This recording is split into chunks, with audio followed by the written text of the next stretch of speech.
So I caught that quick. I caught it quick. My mic was muted for a moment because it warned me. A warning pops up. But good evening, everyone. It is 8 p.m. Central Time. I know it's a little bit late out there. I was going to try and go live at 7:30, but we had some things come up. I had to deal with the dogs, and decided 8 o'clock would be the best. But that's pretty much it. So yeah, going live because there is so much to catch up on. So first and foremost, thank you to everybody who's following along on my trip out east. So it was a lot of fun, hung out with a lot of very, very, very cool people, and got to do a lot of cool stuff, see a lot of cool things, and I'm going to update you on all of that because there is so much to talk about. I have a slideshow of the pictures that I took. I have a video I took. I went through the Ark encounter. It was a whole lot of stuff to talk about. So this week has been super, super interesting ever since I got back because it was the very first... it was the second episode of Season 4 of Week in Horror, and I did that solo, and that was always fun. I know all the boys were busy. Everybody had their own things going on, and personal stuff they had to deal with. So, but it's always kind of interesting to do a solo episode, just because you got to keep the energy going. And so I got to do that again, and then of course setting up for this live stream. I've got so much stuff like going on in the background, writing gigs and all other stuff that I've got to get done, and I still have to record something for all the Patreons over at Week in Horror tonight. So, man, but thank you everybody for hanging out with me. Thank you all for being here. I do greatly appreciate it because we have lots of stuff to talk about. Lots of stuff. I mean, and I'm all set up here, I got my vape, my wife got me some Carolina Reaper peanuts and all kinds of stuff. So, I want to thank everybody also for popping by and checking out my latest video premiere. I know I hadn't had a created content premiere in a minute because of the whole trip and everything, so I appreciate everybody stopping by to see that. I know it was a bit of a long one and it was a bit heavy in some places. Whenever you start getting into like Marxism and stuff like that, it gets pretty deep. That whole video was really meant to be kind of like, I got some comments about Marxism like that. I am myself, just to clarify, I'm not a Marxist, but I understand where Marx is coming from, foundationally speaking, but I don't really buy into a whole lot of the stuff. I don't buy into the whole lot of like the extreme stuff that Marx talked about, and I'm certainly not a neo-Marxist, so... But when it comes into it, I just wanted to show how Brian Holdsworth was misusing Marx in an attempt to demonize him and, how he screwed it up because he really didn't know what he was talking about. But let's see who's in the live chat tonight before we move on, because we have a bunch of stuff to get to. I have no idea how long I'm going to be live. It's pretty much just going to be a lot of fun. Not to mention, the next cut for Week in Horror is tonight. So they're going to make the cuts to round 4. And right now, currently, if I bring it up, I am first in round 3. We're currently in round 3, I'm pretty sure. Let me go to the dashboard. And yes, so visit my profile. Let me fix that. And yes, I am currently first in my group, and looks like we're going to make the cut to the top 10. So the top 10 in Face of Horror. So, and as you notice that the link for that is down in the description, but I'll go ahead and post it here as well. And thank you to everyone who has voted so far for me today. The link, I just put it in the live chat, so you can pop over there and throw me a vote if you have not had the opportunity. So I appreciate all the support there. All right, so let's see who's in the live chat tonight. I've also put out some feelers as to who might be interested in joining me. So we'll find out if anybody, if people are too busy or people are too tired, that's okay. So we'll just keep going. But let me see what we got. We got Charlie Welch in the house. Says, let's go now. Come on, snap to it. Sorry about the delay. It was 7:30, but I had to push it to 8, so I appreciate your patience. Thank you, Charlie Welch, another member of the Godless Army. I do appreciate that. And you, too, can be a member of the Godless Army. If you click the link in the description, you can help to support this channel. It's 99 cents per month. It's never going to go up, and you get access to all the cool custom emojis I've made for you, and, of course, the channel badges, which is the expanding mind meme. So the longer you're with me, the more your mind expands. See how I did that? Anyway, good to see you, Charlie Welch. 2AHD Cat is here as well. Thank you so much for the vote. I do appreciate that. Says, the hurricane will be to me tomorrow afternoon. Please be safe. But I did see that. Sure, I will take your die-cast card collection. I actually have a shelf that I could display them on, and I could do them justice. So, but please be safe while you're out there. Definitely. All right, who else we got here? We got Dark Steve is in the house. Good to see you, Dark Steve. Says, sup? Sup to you, sir. Sovereign Soul Unchained Mind says, what's up? Good to see you, Sovereign Soul. Thank you. Oh, it was so awesome hanging out with you this past weekend. Real blast. Say hi to your wife, and I hope that she is doing well. I hope both of you all are doing well, and I hope the storms aren't really bugging you too much, if any of that bad weather has pushed up north. So be safe out there if it does. Rasheen is here. Good to see you. I can't say that, but hello, friends. It says hello, friends. I can't pronounce that. But I appreciate you. I appreciate you being here. Thank you. And I hope I pronounced that correctly. Now, I'm always going to be paranoid that I pronounced that. Let me know. Let me know. See, Tony Regime is here. Good to see you. Tony Regime says, oh, hello, everyone. Good to see you. Atheist Hammer says, bugger, it's too tired. It's 2 a.m. We'll have to watch in the morning. I'll listen as long as you can. Well, thank you for coming by, Atheist Hammer. I do appreciate it. No obligation to stay, but I do appreciate you hanging out, and I'll catch you on the replay if need be. Let's see. What's the with the shit weather near me, I might lose connection. Not a problem. 2AHD, or cat. I should say 2cat. But thank you very much. I do appreciate it. And yes, Tony Regime is correct. I will send a ghost to watch you as you sleep, if I have not already. So, but thank you for hanging out. Rodent No Last Name is here. Gabba Gabba, good to see you. Yep, Sasquatch on the screen. That's me. Sasquatch, hunting Mothmen. Let me see. Lord KJ Williams is here. Good to see you. Thanks so much for hanging out. Hillbilly Hot Dogs, baby. That's damn right, Sovereign Soul. Koala Squadron is here. Yes! Koala. His name is Kevin. But good to see you. Yes. Irish Demon sent me this guy in a care package, and I love him. He's my little friend, and he hangs out here. So thank you for being here, Koala Squadron. Feral Cat is here. Good to see you. This is High Bridge. Good to see you, Feral Cat. Let me see here. Roisin. Okay, Roisin. That's pretty much how I thought I pronounced it. So Roisin. Gotcha. Antecito Maldonado's here, another member of the Godless Army. Thanks so much for being here, bud. I do appreciate it. I was just on a stream with MC Toon. Oh, very cool. Awesome. I still need to get him on this show. I still need to get him here so I can talk to him. Every time I ask, he's busy, which means at this point, I'm starting to take it personal. If you know where that reference came from, let me know. Denova28 is here. Good to see you, Denova. Thanks so much for being here. Martin H as well. Thank you so much, Martin H, for hanging out. Yeah, he's name dropping. Name dropping and clout chasing. Cindy Johnson's here, member of the Godless Army. Good evening to you. Legicator is in the house. Hello, everyone. Good to see you. Legicator, thanks so much for being here, bud. Do appreciate that. I got legicated while I was out east, and one day you will get legicated too. Just keep an eye on his channel. If you haven't had the opportunity to pop over there and subscribe, be sure to subscribe to Legicator when you get the opportunity. Oh, let's see who else we got here. Frayed Edges in the house. Good to see you, Frayed Edges. And yes, I did see the horror pixie you made to Cat, and I don't know if I'm going to show it just yet, but I do appreciate it. I appreciate all the effort that went into it. Frayed Edges here. Good to see you, Frayed Edges, another member of the Godless Army. And let's see, talked about, where was I in that conversation? Where was I in that conversation? Because I want so badly to get him on here so I can chat with him. That's a conversation that we need to have. That would be very interesting. Tony Regine says, coincidentally, I'm hunting the Mothman in Fallout 76. That's awesome. And Elizabeth Sylvester is here, another member of the Godless Army. Says, hello, JL. Good to see you, Elizabeth. Thanks so much for hanging out. So we got a bunch of people in the chat. Oh, Benjamin X is here. It's his first time in the stream. Nice ambiance. Thank you very much. I do appreciate that. Appreciate you hanging out. Well, I hope you enjoyed the stream because we got a lot of stuff to talk about.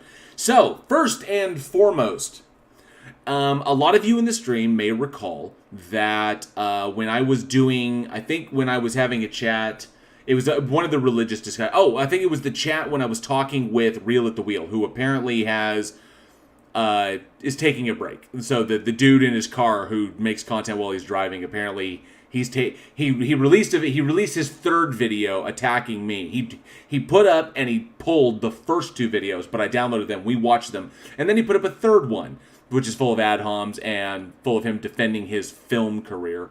And then apparently he's taking a break and he's kind of left YouTube. So I don't know if he'll be back. So maybe he will. Maybe I chased him off of YouTube. I have no idea. But Lindo at Speed, good to see you. Thanks so much for being here. And so, but while we had that chat going on, if you remember correctly, someone named Warren was in the chat and was spamming all that crap about the money you'll get, like $53,000, blah, blah, blah. Throw one in the chat if you remember us having to block that guy because he just kept spamming the same crap over and over and over and over again. Because I remember that it would be like 3 or 4 things, and he was doing it kind of like Otangelo. Otangelo would come in and he'll spam a bunch of crap, and I know I said his name, but yeah, you have to say it 3 times to sacrifice a mitochondria for Otangelo to show up. So nonetheless, he was in and he was spamming crap. Oh, yeah. So Surf says, I remember that guy from multiple places. Yeah, Rasheen remembers it as well. So people do remember this cat. Well, he called me. Atheist Hammer remembers him too. Yes. He called me on my phone and left me a voicemail. So he called me directly.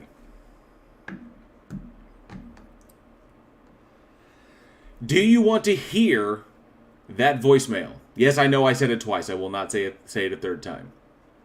Although I can't say he will not be named, because he will not be named is Chili. So, which I just named him. So, nonetheless. But yeah, he called me and he left me a voicemail. And the very first thing I want to share with y'all, do you want to hear that voicemail? Okay, let's check it out. So, that guy Warren, he called me up, left me this voicemail. So and it was like early in the morning, so I was still asleep, and I woke up to this voicemail. I didn't recognize it, but I listened to all my voicemails just in case, because I get a lot of calls from unknown numbers, and I never know what I could miss. Somebody could be calling me from out of state, and I simply don't know. They got my number from Eugene, or they got my number from Johnny, and they may be calling me about a job. So I listened to it, and this is what I heard. Hi, J.L. Warren. My name is Wesley Lawrence Curry II. I'm in Huntington, West Virginia. You're going to be made a slave to $32,523. It's a very specific number. The money shall only be given to you in crypto coin. Money manipulated and controlled by the corporations and the banks. Although that doesn't really work out, because crypto coin is a deregulated currency, which means it's not manipulated by anybody. So, but that's beside the point. Not money that you can trade freely between your friends, or give to a family member, or buy something outside of one of the stores. And the stores shall require you to be branded their slave with a brand called Omni. O-M-N-I. In case you don't know how to spell Each it. Omni shall be administered through a laser print, a physical burning, a singeing of the flesh. It will be done on your right hand wrist or on your forehead, and it's going to hurt, and it's going to smell like the smell of burning flesh. When you get your Omni, the barcode with the Omni on your right hand wrist or forehead will allow you to walk into the stores to buy or sell food or whatever you want to buy with your 32,523 crypto coin. Mm-hmm. That amount, $32,523, is given to you after you're branded the slave with the Omni tattoo. As far as proof that Jesus is God, nah, that's a silly trick of you, most of you similitude. Let's just say that the proof that Jesus is God will not be given to you. That the proof that Jesus is God shall be removed from you. And that was it. That was the whole voicemail. That's the voicemail that he left me. So I decided to convert it to, I decided to put the text up there so you can see it, and that's his face. Because he gave me his full name, and because he gave me his full name, and I have his phone number and where he's from, and he told me where he's from, so I was like, okay, I'm going to look this cat up. And he's kind of a mediocre, and Johnny and I actually listened to that previously, and so Johnny and I listened to that previously, and I showed him who this guy was. And it's funny because he wasn't that far from where I was when I went out east, which is what's even more hilarious. I should have looked him up and gone by to visit him. But he's on Twitter, he's on social media, and he is a composer. He's a music composer who's had a little bit of success, kind of esoteric, stuff, whatever. But nonetheless, so he pops in and he was dropping this stuff in the chats and everything, and then he sent me that. So, yeah, but I looked him up and I found him, and I actually texted him back and said, hey, thanks for the free content. Appreciate that. So, but yeah, what's interesting, and you can tell me in the live chat, or of course in the comments below if you're watching this later, if you agree with this or not. Johnny says, when I played that for Johnny thinks that guy was threatening my life. So he thinks that legit he was threatening me.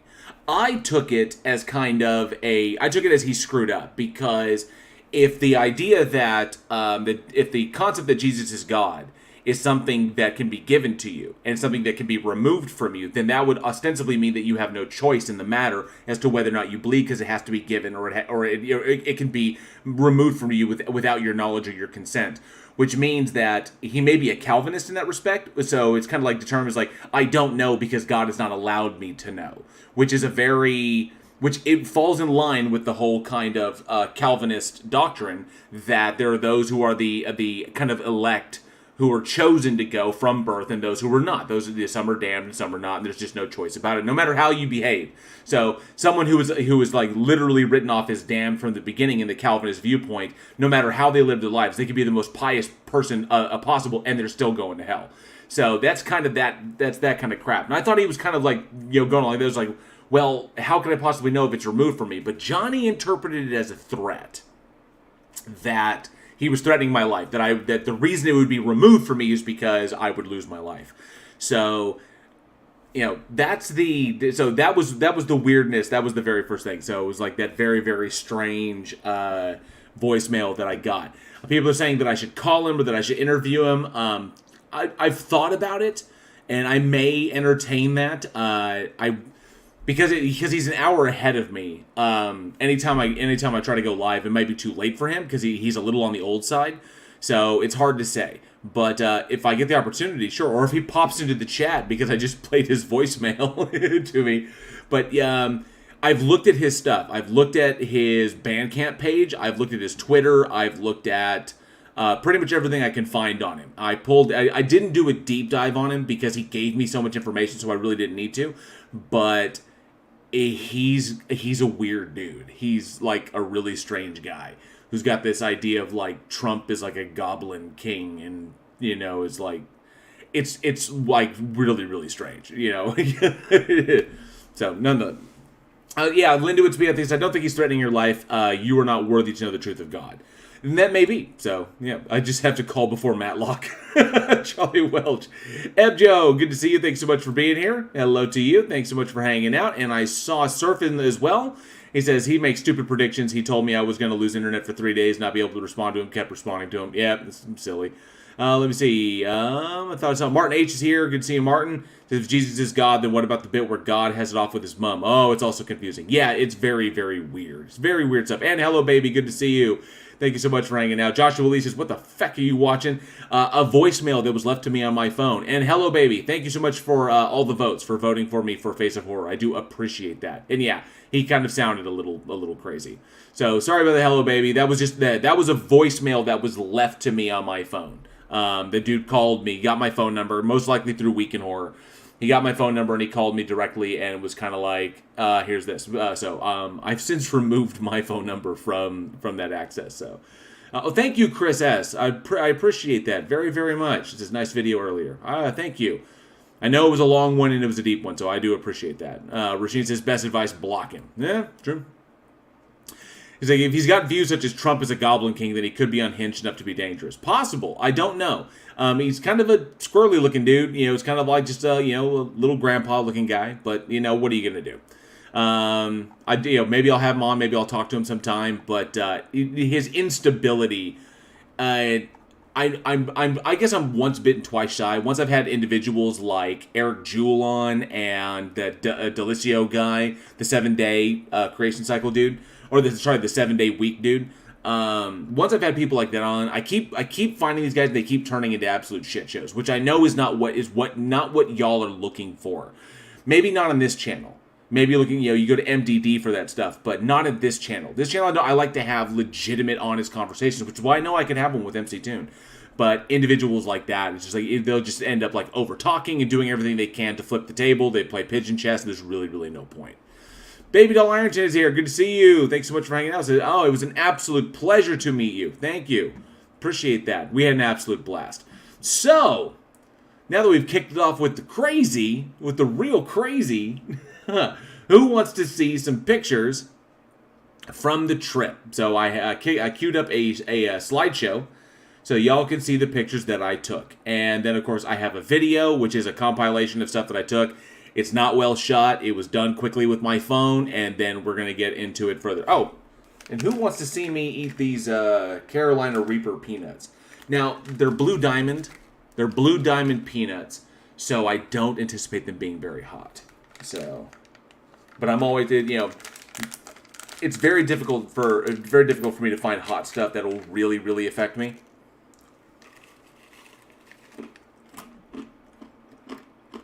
Hear that crunch.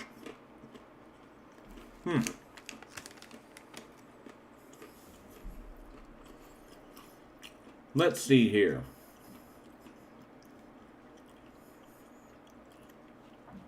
Charter Regime says Angus Scrimm just looked like an old man, but look what he was capable of. Oh yeah. Angus Scrimm was also 6'4". He was a beast. Here we go. Let's check it out. Let's go a little bit small. There we go. Fantastic. All right. Ooh. Those kind of fall apart in your mouth. I don't want to be spitting those everywhere while I'm trying to talk. Hey, Facty's in the house. Good to see you, Facty. Thanks so much for hanging out. All right. So, first and foremost, he said, Linduit Speed says, I grew habaneros, man. It burns like hell. So, habaneros, not so much for me. Most likely it's because I don't have a sense of smell, and that it kind of affects my ability to taste.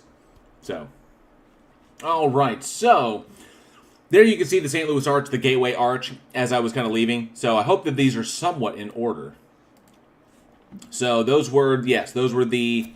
was the archway as I was passing by. I think I got a better picture of it, I think I got video of it, or video as well, but that's the St. Louis Arch as I was driving by after I had visited it. That was the hotel room that I stayed in. I had 2 beds. I could have actually put Irish Demon up. He could have joined me, but he did not. So I had a bed for my crap, and I had a bed for me. It was pretty decent, too. You know what? While I was there, I didn't watch an ounce of television. I didn't watch TV one time. Not once. This was the Ohio River. This was me driving along the Ohio River, heading towards the Mothman Museum. You'll see some random pictures. Just want to get pictures of the Ohio River and all the stuff that they do on it. There was the Kennewa River Bartow Jones Bridge. And that's me driving. This is me pulling into Historic Point Pleasant, as you can tell. Historic Point Pleasant. So, and Point Pleasant River Museum. Big history. Lots of history in Point Pleasant. He says just a field trip slideshow. We'll get to the video, Aaron, I promise. And good to see you, bud. And here we go, the Mothman. So this is me in the Mothman Museum. So in the Mothman Museum, you walk in and it's a bunch. It's like a gift shop where you can buy all the T-shirts and all the kitschy stuff and all the coffee mugs and various souvenirs. And then you pay, and it's really cheap. It's like $5, and then you get to go into the Mothman Museum where you get to see all the stuff that they have accumulated about the Mothman. Because in Point Pleasant, the Mothman is huge. It is the big legend. Mothman stuff all over the place. So this was a Mothman costume designed by Dale Morton Studios, so that they happened to put up in there. You can see all the little posters and stuff all over the place. Mothman costume. Oh, and there was another picture of the Point Pleasant deal. That was just that's where I am. Is historic Point Pleasant, where history and rivers meet. Established in 1794. A lot of history in this town. Men in Black. Picture of some mannequins they have done up as the Men in Black, because apparently there were some people who were suspected of being around, during the Mothman events that may have been Men in Black. We have some pictures. Here's a general picture of like the entire museum. You can see stuff from the movie. You can see stuff that they've collected and added, little bits and pieces. This piece of wood right here is actually a piece of driftwood that was found on the Ohio River bank, and I guess they took it because it's bird shaped. And then just lots of different actual legitimate news clippings from the time of the events. They have a full of that all back there in the background. Back there in the back is all stuff from the movie. It's from the Mothman Prophecies. I did not get the Mothman pizza, and I didn't try the Mothman hot dog. So apparently at Hillbilly Hot Dogs, there is a Mothman hot dog. So instead of oh fuck, it sucks here. Let's see here. Hey, laying down the law, Blue Bear. Good to see you. Thanks so much for hanging out. And Lolly77, good to see you. Thanks for hanging out. Men in Black are the Blues Brothers. That's a good point. Those are very Blues Brothers there. So, and you can say who were the Men in Black, and they basically break down, impeccably dressed from head to toe in black suits, white shirts, black ties, and black shoes, which all appeared to be in perfect appearance. Just stuff like that. And so, because I think there was actually a picture of what they suspect was a Man in Black on during the events. So here was some cool stuff. So this was actually one of the diving helmets that was utilized during the. It was a U.S. Navy diving helmet that was used after the collapse of the Silver City Bridge, and some stuff around the real tragedy of what happened when the bridge collapsed, and that's an actual steel section from the actual bridge. They actually have a lot of pieces from the bridge itself. Nowadays, the only way you could find artifacts from the original bridge is if you went diving in the Ohio River. It's all underwater. Everything that was above water has pretty much been collected, trashed, or it's been picked up by artifact collectors.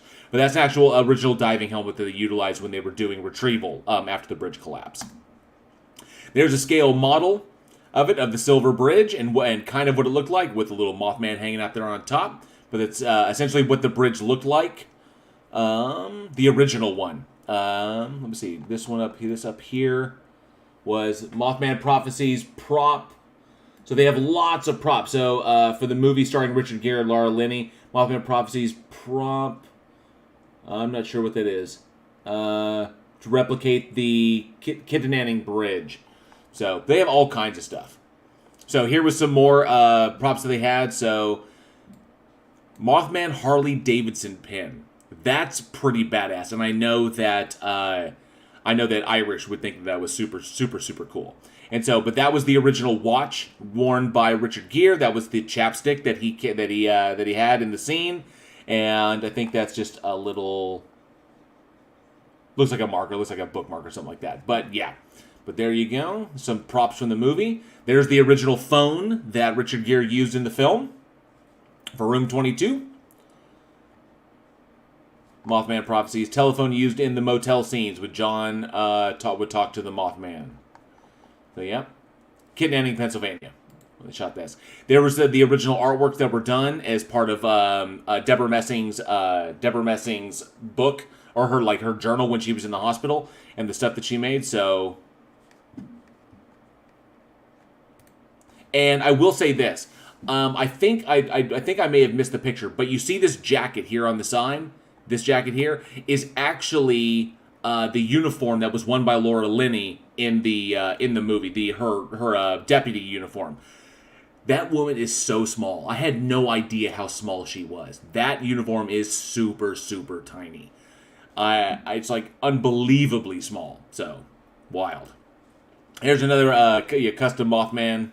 That was made. Lots of stuff like that. Little custom stuff that are made that are littered all around the place. The reason I took pictures here and didn't take video was because there was an actual movie that was playing.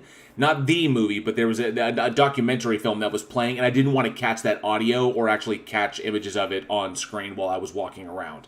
This is a letter from John Keel, who wrote the book that they have on display. More stuff, because the area used to be an old fallout shelter. Blue Book stuff, information issued by the government from 1966, the old the street sign, 30th Street, Senator Kennedy's letter to John Keel. So all kinds of little artifacts they have there. There's that image of of what they assume to be a Man in Black. Legit, just could be a dude on the street, but apparently it's a Man in Black. Not really sure. So watch your back for the Men in Black. In Fear of the UFO, these are actual papers from this. Did Deborah Messing draw those, or was that the art department? That was the art department. That was the art department, Logan, who did that. They had an in-house artist who sat down and created all that stuff. In Fear of the UFO Bird, is the dreaded Mothman poised to strike again? So, and then about the bridge. Furry red-eyed Mothman roams West Virginia hills. Richard Gere stars in a new movie about the creature, about the Mothman. Haunted America and other unexplained mysteries. So all kinds of stuff. Here is a model of the North Power Plant, which is where one of the sightings took place. Diorama of the igloo or the ammo bunker. Approximately 100 are spread out across the TNT area. All were well hidden with foliage to protect them from aerial attacks during World War II. The area out there is extremely dense. And it's very difficult to find anything. And nowadays, if you went out there, you could easily get lost if you're not familiar. If you just spend a lot of time in the outdoors out there. But all the stuff is still buried out there. It's still out there in the woods somewhere. It's just really, really difficult to get to these days. Because of the movie, everybody wanted to go out there, so they actually fenced off a lot of those places so that the public wouldn't disturb them. That's a replica of the North Power Plant. Authentic and very rare relic worn by female mailroom soldiers at the WV or at the West Virginia Ordnance Works facility, also known as the TNT area, and that's an item that they have. And that's the jacket that they have up there. Let me see here. There's the big statue. So that's the statue of the Mothman that was commissioned, and I think that was in artist sculptor Bob Roach, and I can't remember when. No, it has the date on there, but I may have missed the date. But he's a big guy, and you can go out there, and what it is like where it's situated is there's like a median, and you can drive around it, and smack dab in the median, there's some benches that you can sit around there. Smack dab in the median is where this statue is. And so, Legend of the Mothman says, on a chilly fall night in February 1966, two young couples drove into the TNT area north of Point Pleasant, West Virginia, when they realized that they were not alone. What they saw that night has evolved into one of the great mysteries of all time. Hence, the Mothman legacy began. It has grown into a phenomenon known all over the world by millions of curious people asking questions. What really happened? What did the people see? Has it been seen since? It still sparks the world's curiosity, the mystery behind Point Pleasant, West Virginia's Mothman. So that's the big statue that's outside. I know I got two pictures of that. Back in the museum again. So these are a little out of order, but I'll give context to them. So this was one of the slates that was utilized there. And thank you for continuing your good spirits, Richard Gere. And there's some production stills. And there's the other one. Oh, let's see if I have the date on that one. Oh, I think I do. No, it says New Haven, West Virginia, Bob Roach. So no date on that. I don't know when that was commissioned. But, yep. Hey, I to Pimp You to Ho. Good to see you. Thanks so much for hanging out. Soldier mannequin looked like a cheap copy of a G.I. Joe. See, the Mothman is a deep-fried hot dog with chili sauce, 1,000 Island, onion rings, and maters. Woo! Damn! I kind of missed out on that. I was so full from breakfast because we ate at Chad's place. I don't want to mess up the name. It's a biscuit place. Tudor's. Tudor. Tudor's.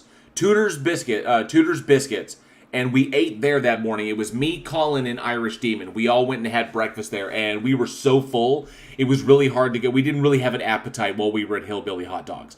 But I guarantee you, we will go there again. I intend to take Angela there because we left a piece. Because there's kitsch all over the place. And you'll see it. We'll get to the pictures. And we left something there. So there will always be a reminder that we were there.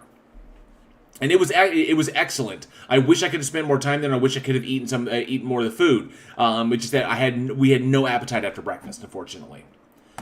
All right, this is coming back over the Ohio River, and this is the Silver Memorial Bridge that I was going over.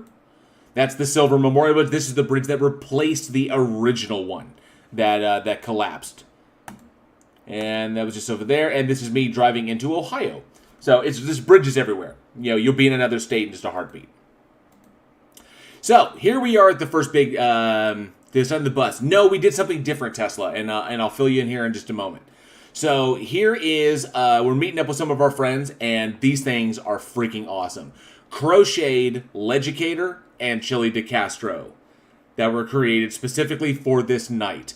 And they both of them had devices that were built into them that had recordings. When you press the Legicator one, you squeezed it, and it said, so train like you fight, fight like you train. And then, unfortunately, I really couldn't make out what the Chili one said, because the Chili one was just like really high speed. So kind of like how he talks. So, but these were amazingly done, and we took some pictures with them. And I think that Sovereign Soul's wife, they were awesome to hang out with. Amazing, amazing people. They were such an absolute blast.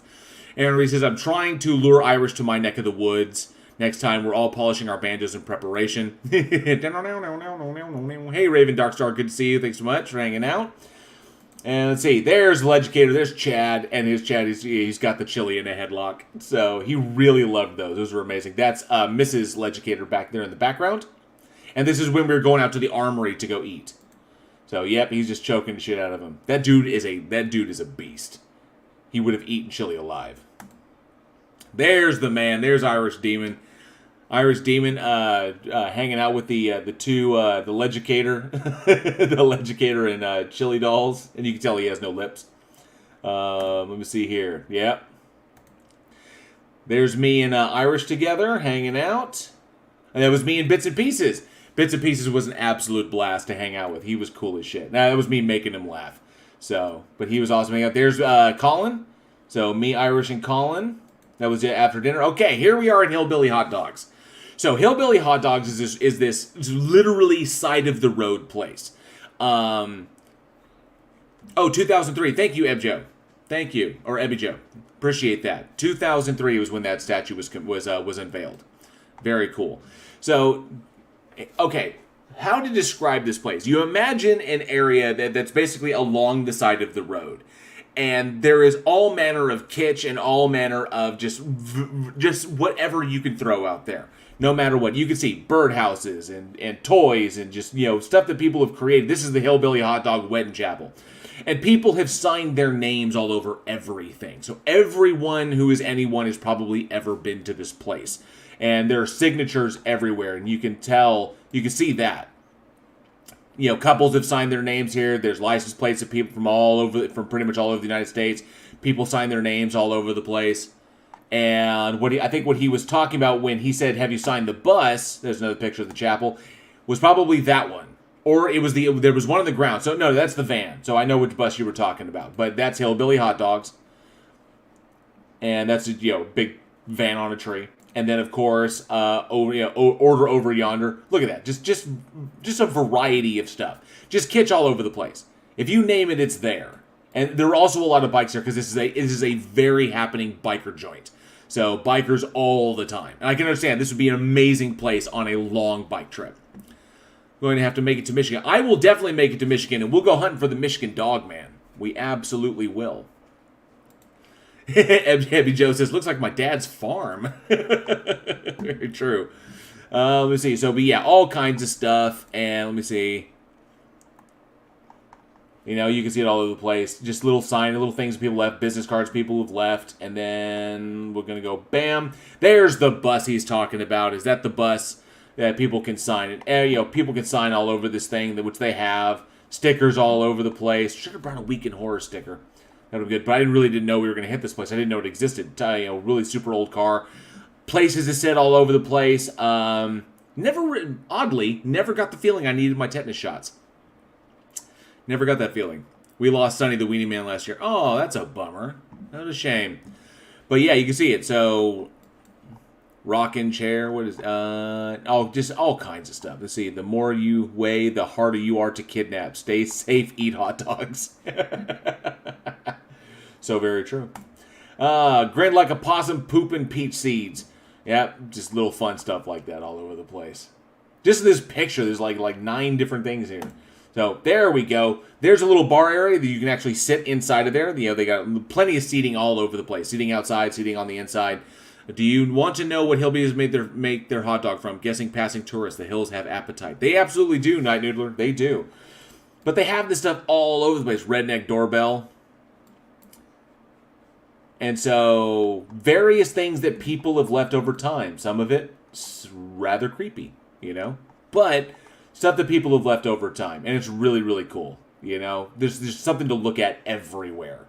And so, we were coming through, and unfortunately, I didn't get to really try their menu. But it was fun just getting pictures of everything.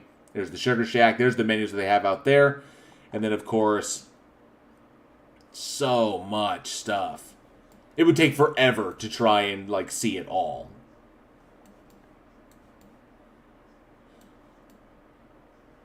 So, and this is where, so the line is down there. where people are over there. So the line is down there. You go inside, you place your order, you come out, they call your name, then you go to this window over here, then you go up here, and that's where you collect your order. And it's a really, really friendly place, really fun. There's the back of the bus that you can go in, and you can see they got it all done up, so you can sit in there and eat. And of course, benches, signatures all over everything. There's me and Aaron. Aaron Reese hanging out. That was fun. That was me and Aaron meeting at the fight event. So here we go. There's Legicator with the belt, with Nightmare Promotions First Amendment champion. So they put this together. There's Irish. I was getting pictures throughout pretty much the whole thing. Another picture of Legicator with the belt, and there's Aaron with the Chili actually did make an appearance. You can see it. Chili DeCastro, Farms Fertilizer, 50% bullshit, 50% chicken shit. With it, got his little knee brace on and everything. So there you go.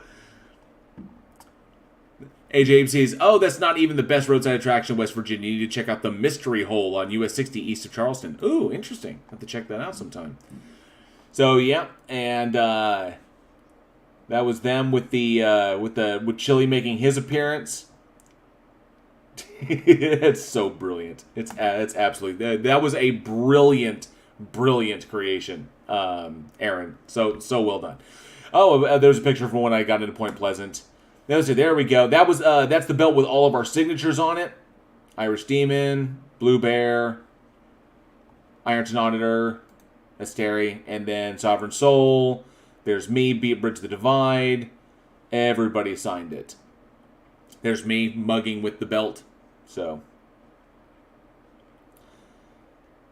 and there was the fight video going on in the background. So legit fights. All right, so hang on a second before we dive into that one. So I'm trying to duck frame in that one. All right, so that was that big event, and we have some more. So after this event, it was time to head back because we got it all done and we hung out and we did the thing, and then it was time to move on to the Ark encounter. So yes, I went to the Ark encounter. I had to. I could not drive past Lexington and not stop at this fucking thing. So this picture was taken from the parking lot. You actually have to take a shuttle out there. And I'm going to tell you straight up, it is impossible. It is absolutely impossible to not hear the Jurassic Park music while you were coming up to this thing. There was me. That was a picture walking up to where you buy tickets. And there's the shuttle area over here to the side where all the buses are to take you. And so this was so we drive down there. So we drive down, and then we got inside, and then we go inside. Then the first area you go into, it drops you off. You go into the Answers, the Answers headquarters thing, or like the Answer Center is what they call it. So you go into the Answer Center, and of course they got stuff like Noah's Coffee, and everything in there is ridiculously overpriced. I did not buy anything, but there is no end to the branded merchandise. Now, so that was my little guide and my ticket, and so that was aside. Okay, and of course, autographed books by Ken Ham. Again, plenty of them. If you want to buy yourself an autographed book, just enough to jack up the price, you can get 3 for $40, 5 for $60, 10 for $110, 15 for $150, $21 for 21 books for $200. So autographed books by Ken Ham, and they have stuff. They have these things over here, like basically broadcasting all of their indoctrination footage all over the time. And here's what was really good. I didn't get a picture of it. That was me in front of the Ark. I didn't get a picture of it, but inside the bathroom, above every single urinal and inside every single stall is a little poster that makes an observation about nature and then immediately credits it and just says, "Isn't God amazing?" To know more about this, check out the magazine Answers. Stuff like this. So, and that's all over the place. They have them plastered everywhere. So this was me in front of the Ark, taking a picture from the Ark. This was the line area. I can tell you what, this place was very, very empty. But there's video, so we'll get to that. Yeah, not a lot. Have a good night, Abby Joe. Have a great night. Get some sleep.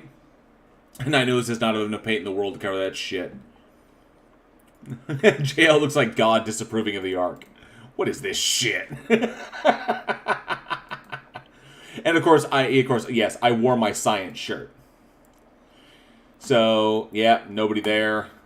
This is the Ark Encounter interior map. There's the ground level, then there's 3 decks up above it. And each one has its own kind of theme. So the ground level, gift shop. That's where they exit through the gift shop. I shit you not. There's a sign that says exit the gift shop. Ramp up to deck 1. And then pre-show and entry lines where they kind of set the stage. And then deck 1 is the big donor wall. And then they talk about all the kinds. Introduction to animal kinds. And then, of course, and there's a giant ramp on the outside that goes all the way up, but they had that closed down. So we weren't able. I wasn't able to use that. I think it would have been cool to get a picture from it. So ramp from the ground level goes all the way up, and then so Noah gives thanks. Small animals in cages, educational guides. It's we'll walk through it. You'll see the video. Deck 2 was essentially Noah's workshop and blacksmith shop, and then the fairy. They actually have a section in there designed to debunk what children are told about the Ark. So all those stories, like you remember when you saw the Ark, the tales of the Ark, and like see the animals going up the ramp 2 by 2, and you'll be people pointing out why are there like lions? Why are there 2 lions and they both have manes? So what they posit here, what Ken Ham is positing with this whole like fairy tale Ark thing right here, with this section right here.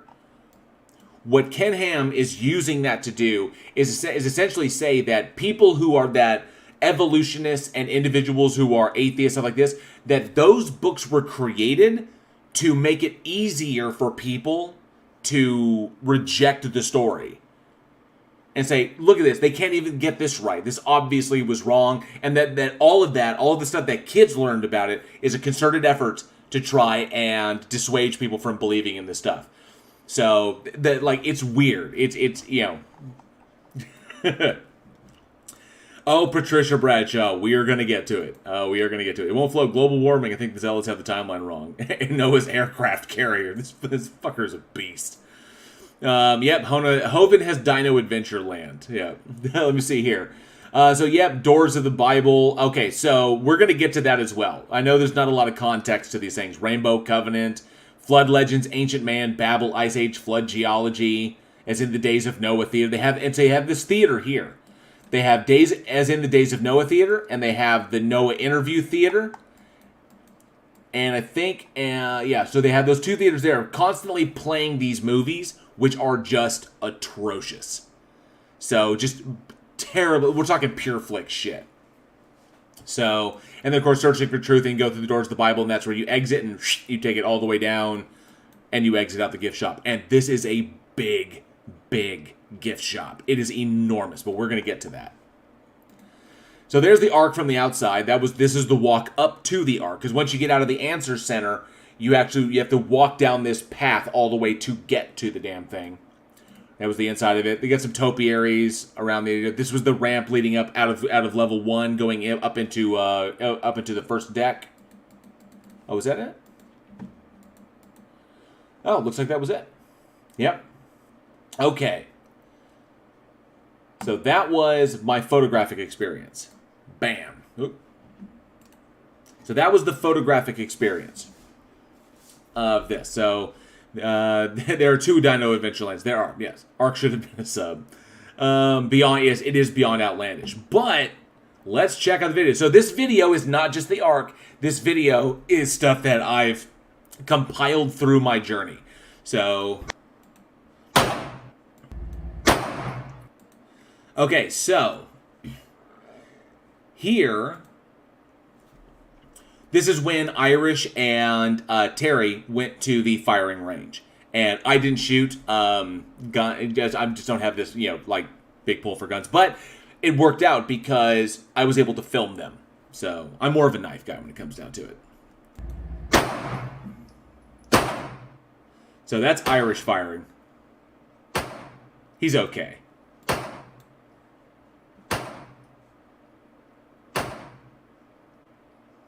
And they fired some pretty heavy-duty stuff in there. There was an AR 7-inch that they fired that, I tell you.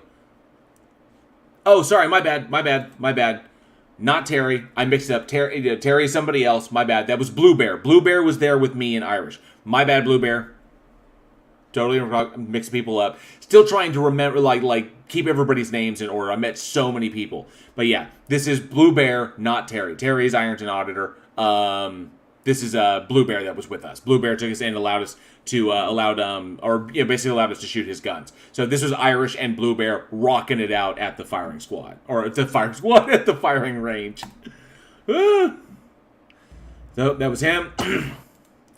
There he goes. That's him firing it up. And that was him and Irish rocking it. I don't want to show too much because I know that he's skittish, but you know, want to make sure Blue Bear, I didn't show your face or anything, just got the back of you. But yeah, that was him and Irish just rocking up there. I unfortunately didn't get footage of the big stuff. That was Irish. Irish got that footage on his phone, but he fires some really, really big stuff. You know, hey, just me, good to see you. Thanks for much hanging out. So I hope that was not too much, Blue Bear. You know, it was just the back. But yeah, that was a lot of fun. So here we go. Let me back this up. Yep, that was Blue Bear kicking ass on the range. And here we go. So this was going to the Ark encounter. My pleasure, absolutely. So here we go. This was in the shuttle going down there. And it was full of old people, so I wasn't trying to narrate, you know? I wasn't trying to narrate it out because, you know, I didn't want to, it's like, why these old people like, you know, hearing me laughing about this.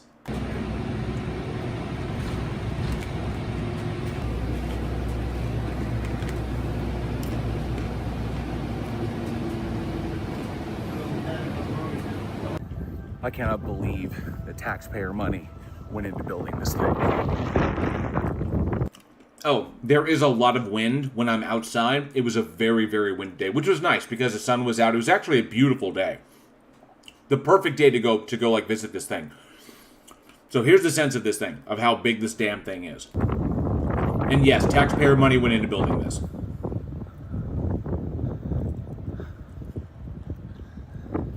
Do you see this? It's insane.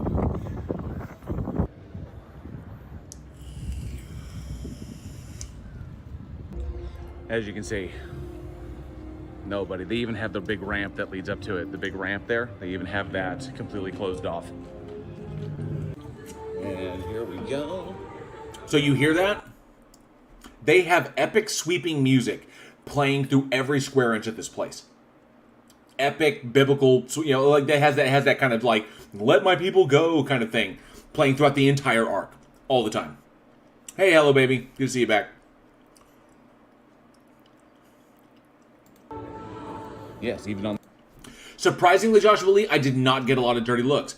Although I did have one person get... actually, I had one. And that's when I said, I said it to another person. I was like, I cannot believe taxpayer money went into this. And then she got really... She was like, ugh, is one of those. In the Ark, they had clearly marked bathrooms.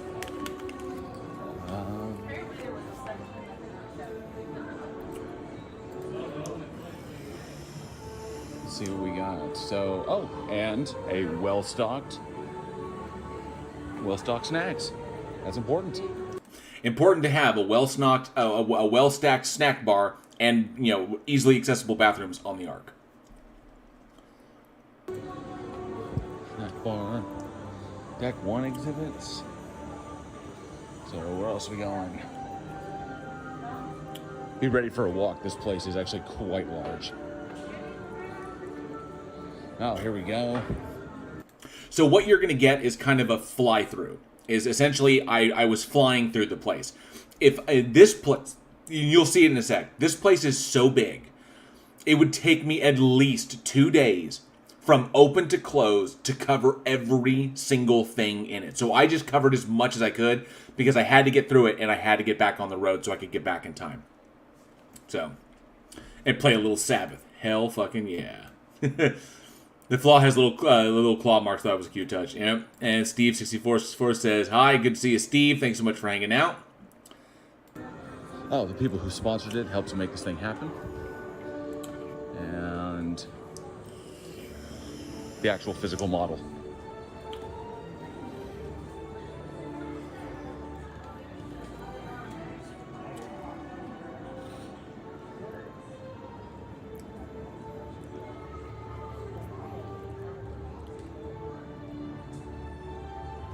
This big displayed model of the Ark.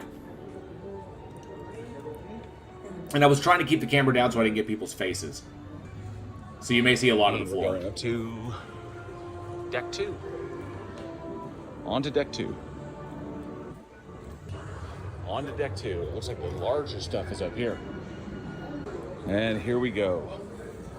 Jurassic Ark.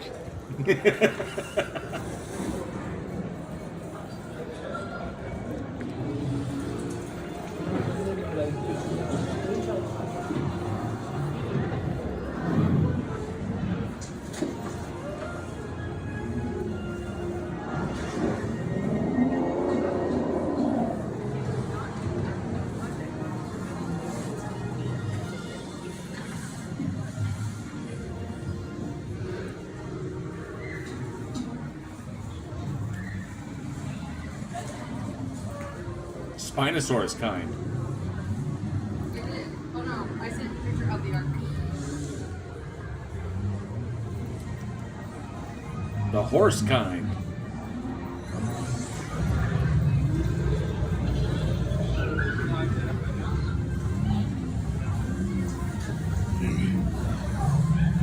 The rhino kind. What I find hilarious about this giraffe kind is that they're ostensibly put these giraffes, that they have very, very short necks, which would mean that their necks would have to elongate, which is a process that we know evolution creates. So they're basically saying by putting these short-necked giraffes in here that evolution is a thing.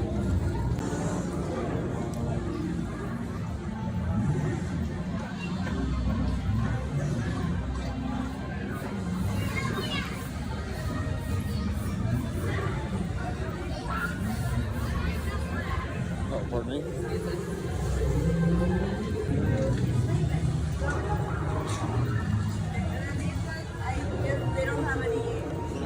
Okay, so that was in. I pointed that one out, like the whale kind, because they had. I think it's Pakicetus, and we know that from the fossil record, Pakicetus. We understand the entire evolutionary chain, how whales are pretty much related to hippos, and we understand that very, very much.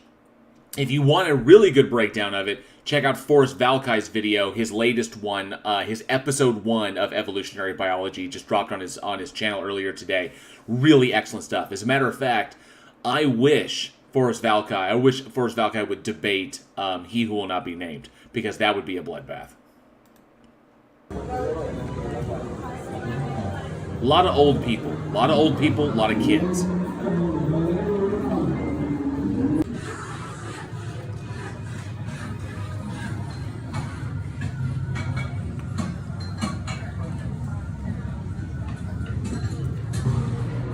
This is beyond ridiculous. And we're going up to deck 3. And that's where they are pretty much denouncing the children's fable that is pretty much spread to teach kids about the Ark, but they're taking that down because it doesn't actually explain it correctly. I will say, as far as attention to detail goes, this place is insane. Like, this is like Disneyland style. I mean, just look at the sheer scale of that. I mean, you look at this. I mean, I will say, as far as the composition of what they built, it's very, very impressive. It is deeply impressive.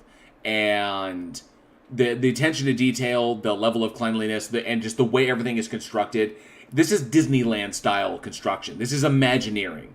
Okay, this is on that level. That's the kind of money that went into making this thing. It is like legit. The problem is that what it's espousing, because what they're essentially everywhere around you is something saying that this is what is true. This is what is true. Unfortunately, no Fred Knotts. I did not get a chance to try a pepperoni roll. Nobody I asked knew where to find one, which was weird. So, but don't worry, it will not be the last time I go out there. Jam-packed with everything you can imagine. But as one thing you do not see is people everywhere. Oh yeah, I think I caught myself.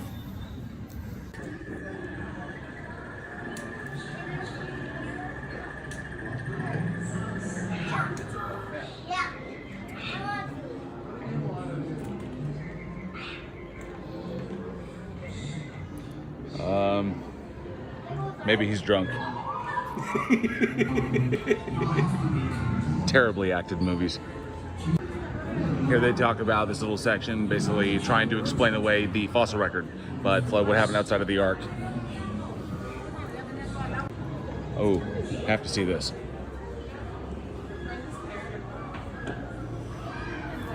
Okay, so in this section here, and we don't need to go into super detail, but they talk about the formation of the Grand Canyon. Now, we understand through fluid dynamics and geophysics, we know how the Grand Canyon was formed. The Colorado River cut that through that area, and it took millions upon millions of years to take place. And so the science behind it is irrefutable. What they're espousing here is essentially what could have happened. They don't openly say in this image that the Grand Canyon was caused by the flood, but they do posit that we have seen small canyons get carved out by massive floodwaters, but they don't address fluid dynamics, and they don't address geophysics. So they leave a lot out. There's a lot of information, a lot of evidence that they leave out in their little things, which is really problematic. But there is so much of it. There's no way I could cover it in one. Like literally, I was there for less than 2 hours. It'd be impossible for me to cover everything. So I just grabbed the stuff that kind of stood out to me. And so, like, they address popular models.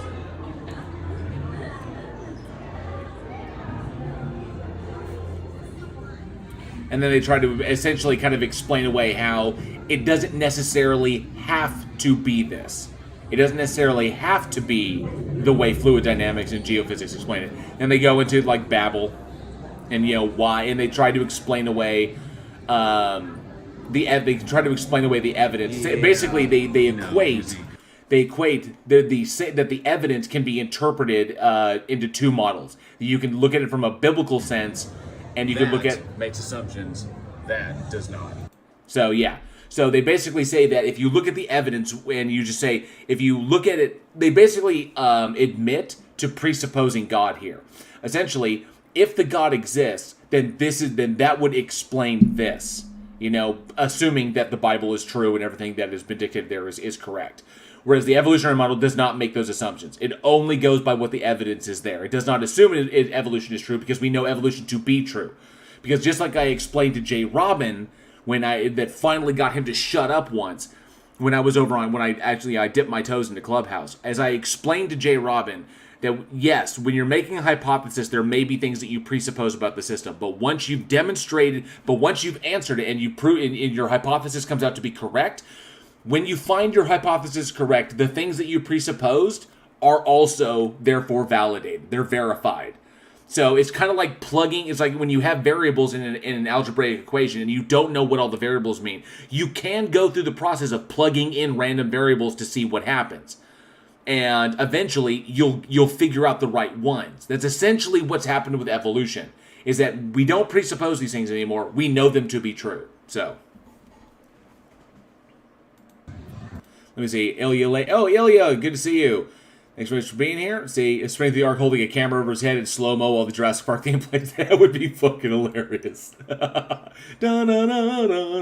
Ilya says, Bridgefide, let me gripes. They did not even touch the fact that all flood models would add enough heat to the planet to at least flash boil all the water on the Earth. Right. And there was another big point out is that it would require something like 66 million cubic miles of water, of additional water, on top of what already exists on the Earth in order to basically recreate the flood. 66 million cubic miles of water.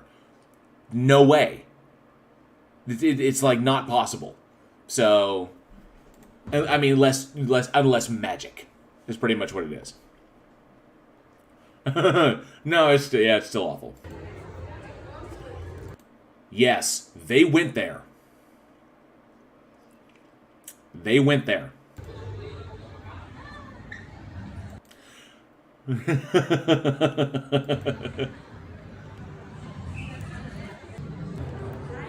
Just to give an idea of how huge this thing is. I'm up on deck 3 at this point. Massive.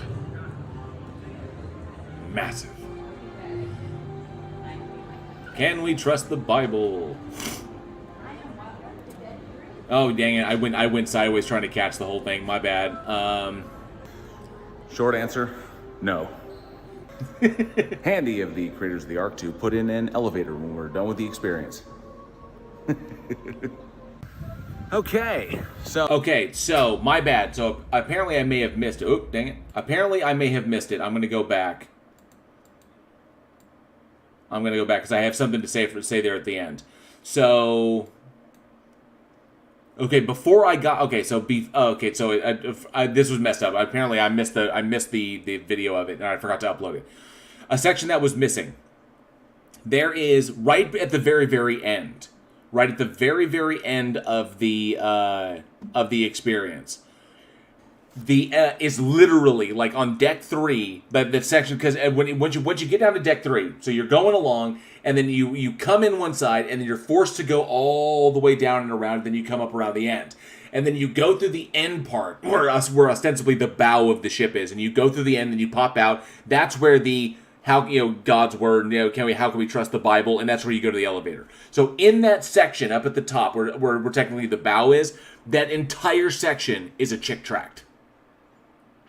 And I got footage of it, unfortunately. Apparently I missed it didn't upload. But that entire section is a chick tract. So, and I pretty much just walked through it. I did not read the entire thing. I've seen chick tracts before. I know all of you have seen them before. So, but yeah, chick tracts. The entire end section of the experience is a chick tract. And then we get to the elevator. And now I'm outside. Okay, so we're gonna sit for a second, and because I just went through the entire Ark encounter, I did not go through the Creation Museum. I didn't feel it was necessary. There have been better people than I that have debunked that entire thing, but I wanted to go through the for a chick tract. A chick tract is not a chick trap. So Gutsick Gibbon and R.N. Raw, they went through the Creation Museum and they handled it way better than I could because especially Gutsick Gibbon, Erica specializes in those fields and she was able to really denounce the crap that they were saying in there. So yeah, no need for that. There was also a section at the beginning that apparently I missed. I didn't get to upload. The section at the beginning was when you were walking through all of these little like enclosed crates, and this was so freaking weird. You're walking through these enclosed crates. Like they're all stacked everywhere, and they're supposed to be animals. And inside the crates, they have little sound deals that are emitting sounds of a various animal that are inside all the little crates to give this idea that there's animals all over the place. And they have a storm thing going on outside, so it sounds like this. So it's when you're down there, it sounds like there's rain and thunder and all this kind of shit going on. And so you have you walk through and you're walking through kind of like the bowels of the ship where where all the animals are stored, and I shit you not, some of those little crates that they had the sound makers in, you couldn't see inside of them, but some of those little crates, they had water sounds in them, like splashing inside. I thought it may have been from outside, but no, I checked. So to indicate that there were water-based animals inside those little crates. Chick tracts. So chick tracts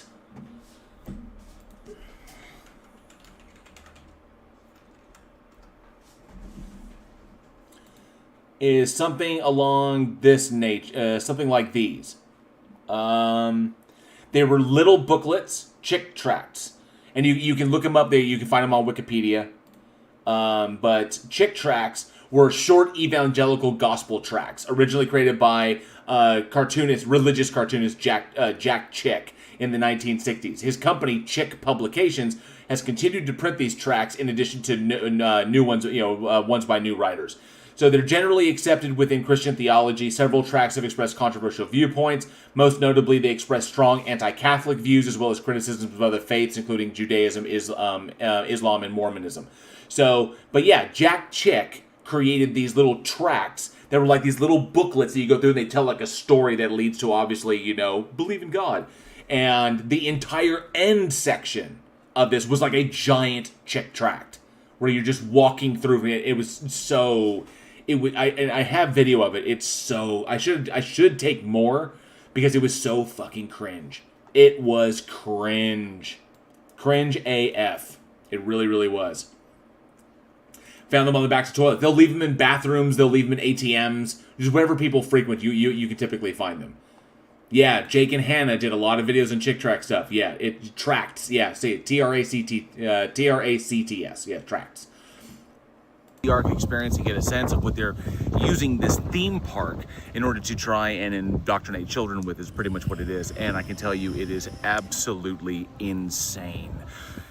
Disneyland level Disneyland level construction and just detail with a complete and total skewed religious, extreme religious version of the world, version of history, in a twisting of evidence and deception where we don't have all the facts yet in order to justify their narrative. It's absolutely crazy. So I'm glad I got to go through this Sorry thing about the wind. and kind of like walk you through it as well, so maybe I'll save you $55.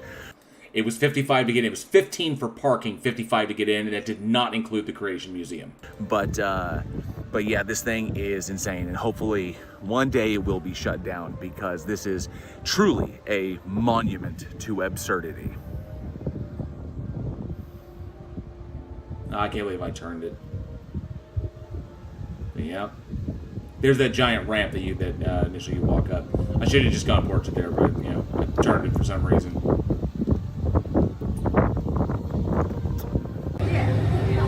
That was leaving the Ark.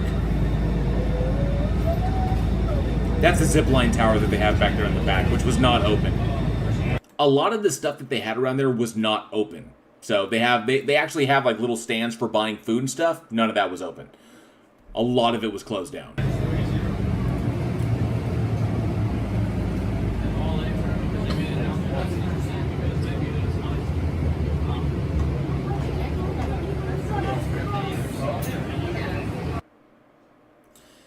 And that was it. Stick to the screenplays, leave the rest to others. That's so true. These are not bad. Not terribly spicy. Maybe Carolina Reaper dust. I don't know.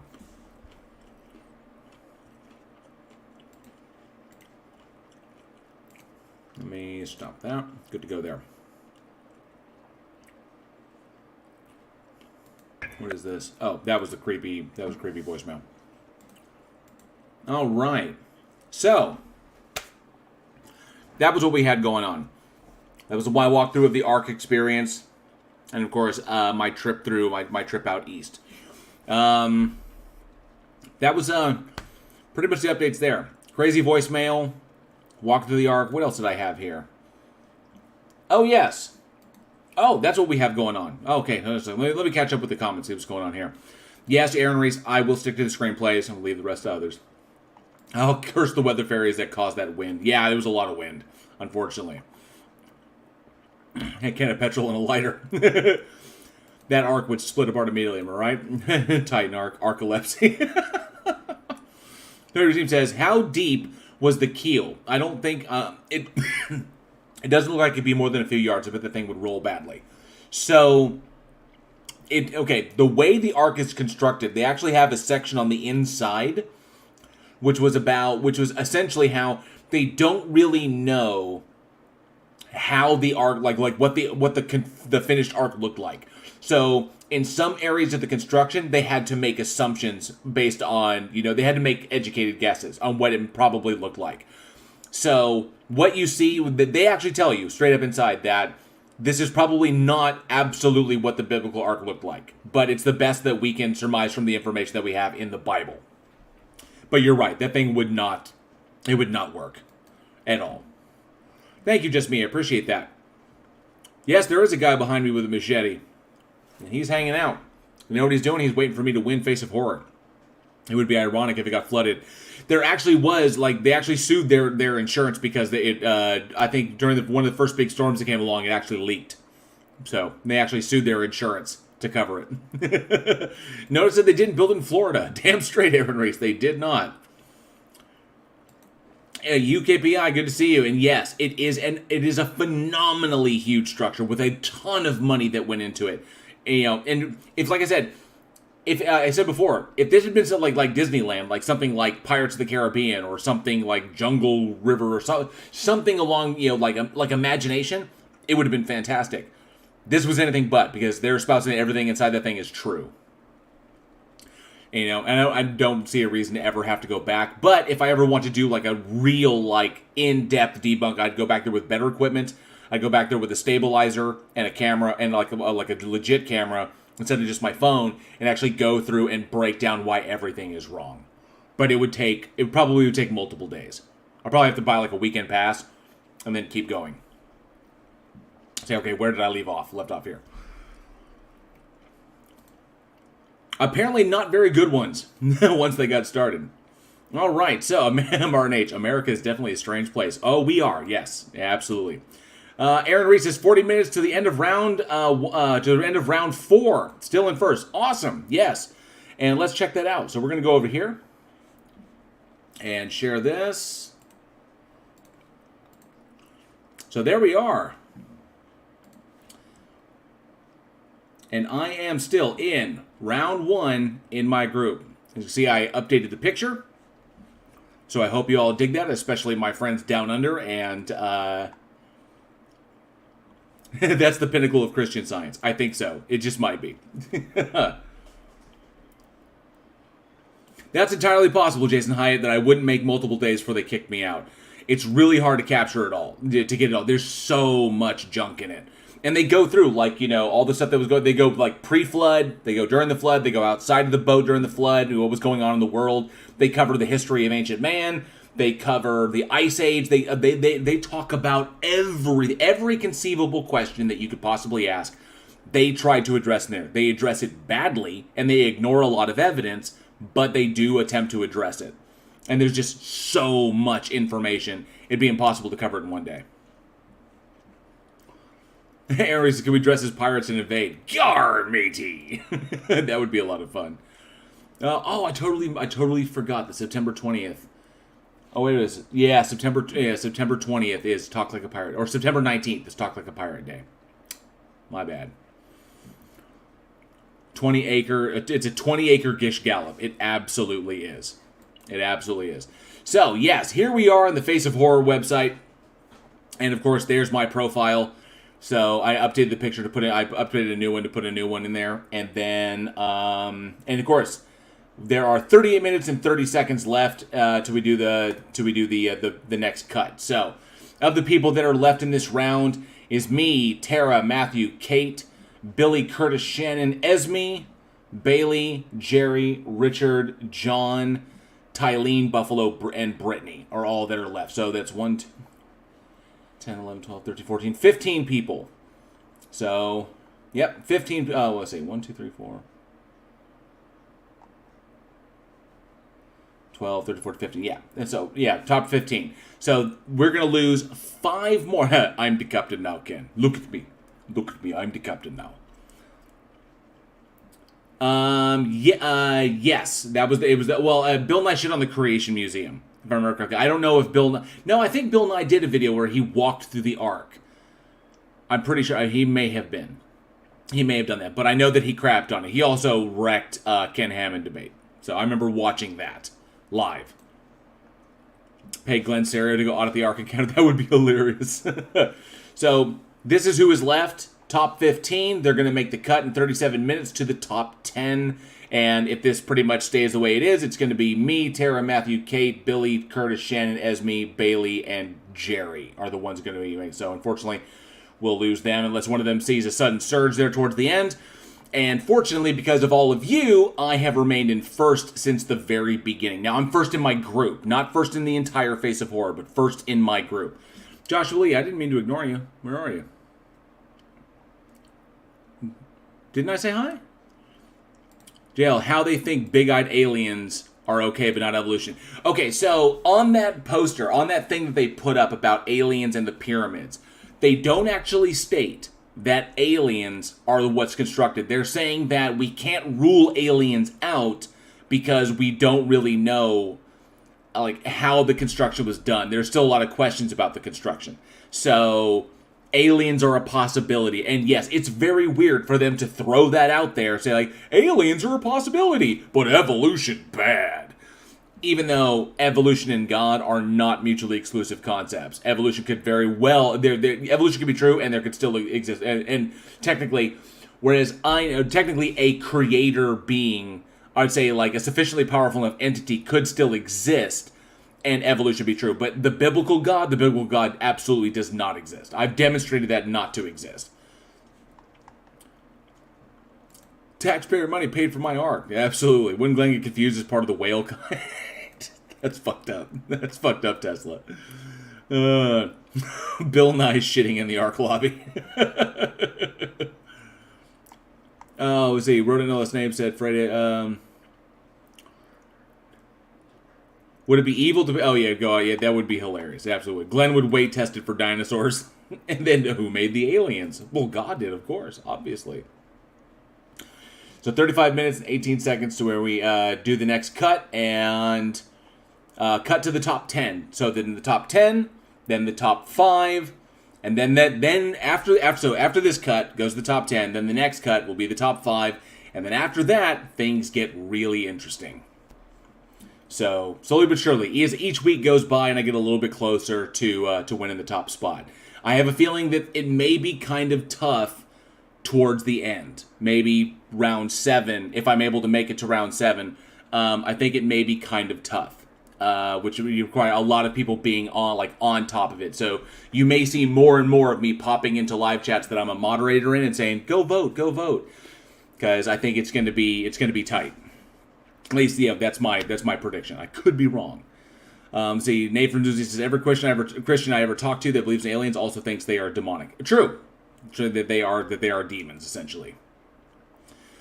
Angel Vera says, "Are you Freddy Krueger before he gets burned in that picture?" No, that is, if you look closely. So for all of my New Zealand and all my Australia followers and friends would recognize that I am standing in that. This is a picture of me as kind of like a pseudo Mick Taylor standing in front of Wolf Creek crater, and there's a little sign that for there.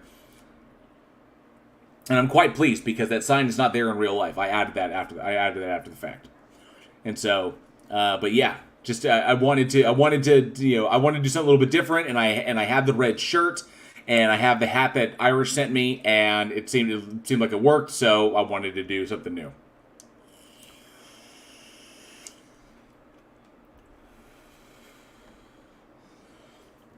Aaron Reese says, "I hope JL wins this year because I'm going to kick his ass if we run next year."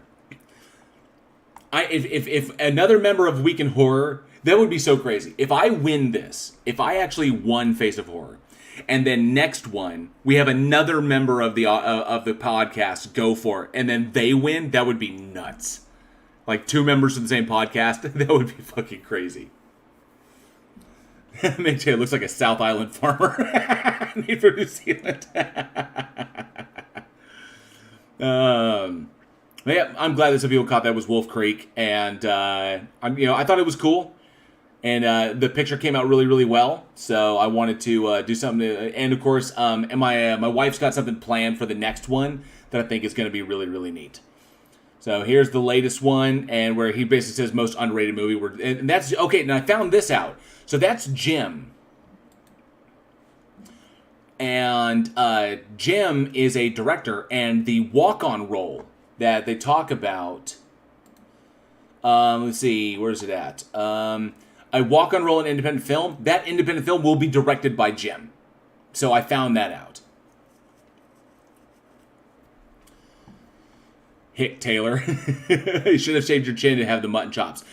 I was tempted, but I like my beard, and I've already had to take my beard down once, and it's taken plenty of time to get to this point, and I didn't want to have to do it again.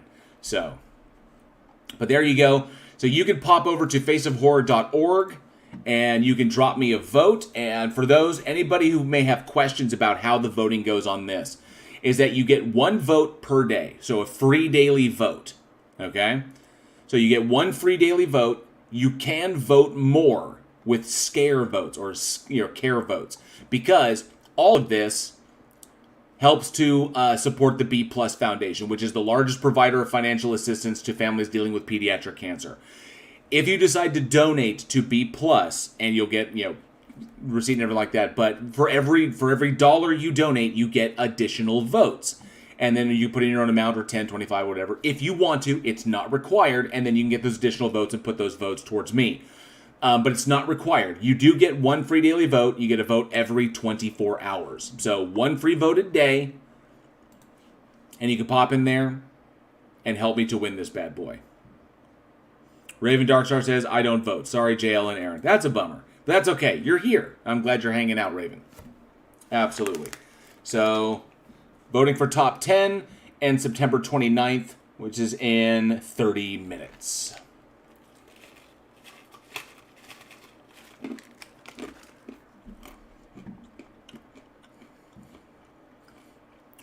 Two votes if you do a one-time credit debit card verification for $1. Interesting. I didn't know that.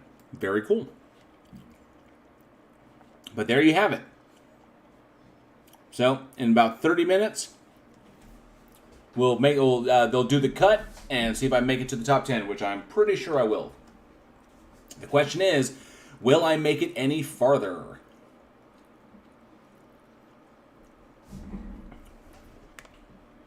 Oh, I just got a message.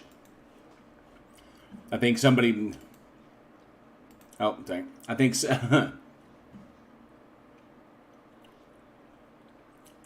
Okay. Let me ask y'all this. Okay, let me get y'all... AJ, can convicted felons vote? Asking for a friend. Absolutely they can vote, because this is social media, not government. Which is why you can vote multiple times.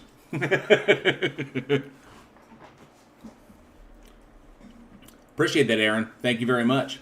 Awesome. But yes, you can, because this is totally a popularity contest. And absolutely, even though I would say my horror knowledge is pretty unparalleled, and I think I deserve to be the face of horror, it's totally a popularity contest. Nothing governmental about this at all. So yeah, this is like straight Gangs of New York. Get in there and vote. Get in there and vote. Take it easy, Martin H. An absolute blast having you here at 4:30 a.m. there. Definitely get some sleep. Have a great night. Thanks so much. Raven says, lucky I'm here. Too much Netflix and DeVarts. All right. So, let me ask y'all a question. Yeah, this is true. It absolutely would be nice. That grand prize would be really, really awesome. Well, good point, Tony. Yeah, political votes aren't for a popularity contest. Yeah, that's true. But this one you can vote many times instead of just once. So, let me ask y'all a question. I got some messages that people want me to take a look at, apparently, the court stuff that Chili DeCastro went through when he was in court, and kind of give my take on it. I know it's old, but I hadn't gone live because I was out of town. And Chili is not really somebody that I really cover on this channel. So my question is, is that something that y'all are interested in hearing? Is kind of like listening, because in my personal opinion, the implosion of Jose DeCastro is happening in real time. He is becoming more and more unhinged. And now I think he's made his way back to California. He's doing his thing. I don't know. I honestly don't care. The cat is unstable. He's demonstrated multiple times. And I know that Irish, and I know that everybody else is covering it. Irish and, Johnny and team are covering him just fine. He's blocked me from his channel, so I can't interact in the live... I can interact in live chats, but nobody sees what I'm saying. So I can't even troll him. And Kate and all they're doing, that's that one thing right there. And thank you, Charlie Welch. I'm getting the feel. Thank you, Just Me, for the vote. I appreciate that. And thank you, Charlie Welch. I'm getting the feeling that it's starting to become oversaturated. Can't wait, Blue Air. Cannot wait to see the new video being released on Saturday. Absolutely. The educational informative. Excellent. Thank you, AJ. I appreciate that. Thank you. And Gosh of Heckfire says, honestly, I've seen enough of him for a lifetime. Appreciate that. Yeah. So, yeah. yeah, there's just go intercept him again someplace. If he comes to Oklahoma, I'm there. If he comes to Oklahoma again and I hear about it, I'll be there. I will. I will go meet him in person again. Oh, thank you, Gavalar. I appreciate that. Says I got them in the bag. Another member of the Godless Army. Appreciate that. Thank you so much. Aaron Reese says, I would rather see more chili coverage than chili coverage. Chili coverage than chili coverage. Just don't burn your nipples. Chili. Yeah, like legit chili. Good chili. Okay, so I was getting the sense that things were getting a little oversaturated with Chili DeCastro. And it's not really what I cover on this channel. Chili is his own worst enemy, and Chili will be the demise of himself. He will eventually end up destroying his own channel. He'll get, essentially, what happened on TikTok will happen on YouTube. He'll move to another platform, and he'll just do the whole thing over again until eventually he ends on that channel. We've all seen the courtroom drama. We've all seen the crap that he's espousing. I think the last video I saw, I know he's released some more videos. The last video I saw of him, he was like in his car in the dark, and he was like this face in the dark, like the guy is imploding in real time, and it's possible, Nate. It's totally possible. So I don't know. Jose DeCastro to have a conversation and bridge the divide. Only you and Kate from the YouTube creators have had encounters with him. Yeah, try to get those face-to-face encounters. Yeah, face DeCastro. Yeah, if he does come through Oklahoma again, I'll try and run into him. If I hear about it in enough time and I'm able to get there. We're not that big of a state, but, there's a lot of little back roads around here that he could probably hide along and probably drive along, so. And he probably would, Nate. He probably would. Say, Chili just needs to be locked in a padded cell in a straitjacket. Chili in the hills have eyes. The only thing you see are his teeth. I just want Steve 64. That's hilarious. It says, I just want him to hurry up and reach his inevitable conclusion. Yeah, he's getting there. He's definitely getting there. But unless he does something crazy, or unless I encounter him again, I don't think it's necessary for me to cover him on this channel, because Bridge the Divide is really not about that. It's been pointed out to him. I've pointed out to Chili DeCastro, to Jose DeCastro, how he should be able to do this. And from what I can tell, and I'm not trying to toot my own horn here, but after the encounter that I had with him in Tahlequah, after that encounter, he seems to have really gotten. He seems to be suffering from some sort of dissonance. Like, he understood what I was trying to say, like I was trying to get across to him, and he saw the merits of it, but it doesn't really like jive with his personality. And so he was like, I could do the right thing, but I could go about it the right way, but I don't really. But it doesn't. I guess it just doesn't. It didn't like give him that oomph. It doesn't like get for lack of a better term, it doesn't get him hard. I don't think that anything does, but it doesn't get him off. Like, that's not what he wants. He's like, he wants that drama. He wants that. He subsists off of it. But he himself, when he realized, wow, we could really do this, and he would go about this in a positive direction, maybe his followers were like, maybe they didn't respond to it. I don't know. It's all about the grift. That's true. True Tesla's all about the grift. Not about being right. And Tony Regime says, the trouble is his inevitable end is getting angry at trolls in his chat and crashing his car live on YouTube. Oh, that would be terrible, because it's more likely because Charlie will be in the car. If he winds up getting in a car accident, hurting that dog, I'm going to be really, really mad. I'd like to think I had an effect on him for a moment, Frade. You may be correct. That he kind of he internalized what I said and realized, and then tried to incorporate it, and then he totally fucked it up. So he has visions of delusions of grandeur, on top of his grift. He absolutely does. He wants confrontation and accolation. Correct, Rodent. You're absolutely right. Let's see here. 21 minutes until the next cut. And I'm hoping that, let me see here. Let me do this. I was hoping that the man would pop in.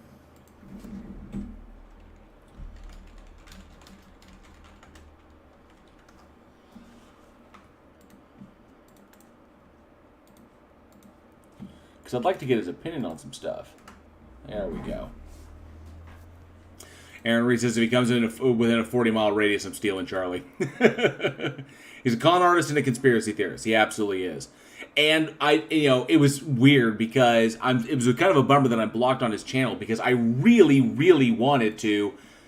Because he's kind of gotten into a freaking like this biblical thing, like the religious stuff, and he's like really wrong on like a lot of it.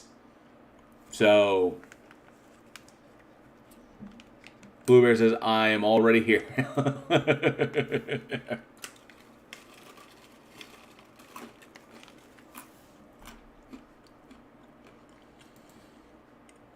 Unfortunately, Rodent, Johnny O missed his opportunity to shit on all the movies.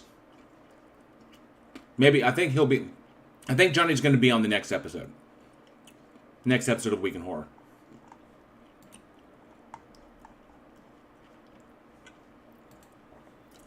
Fred Edges says, we don't want him hurting someone else in his car or some other way. He might snap one day soon, and that could be really, really bad, especially because people might feel they pushed him to do it. It's a good point. That is a good point. He said George Washington rewrote the Bible. This guy does not... He doesn't know shit. He really doesn't know shit.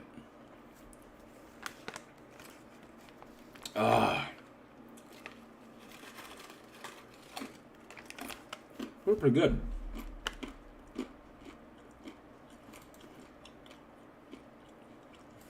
Raven, not a problem. You gotta get used to it, you know?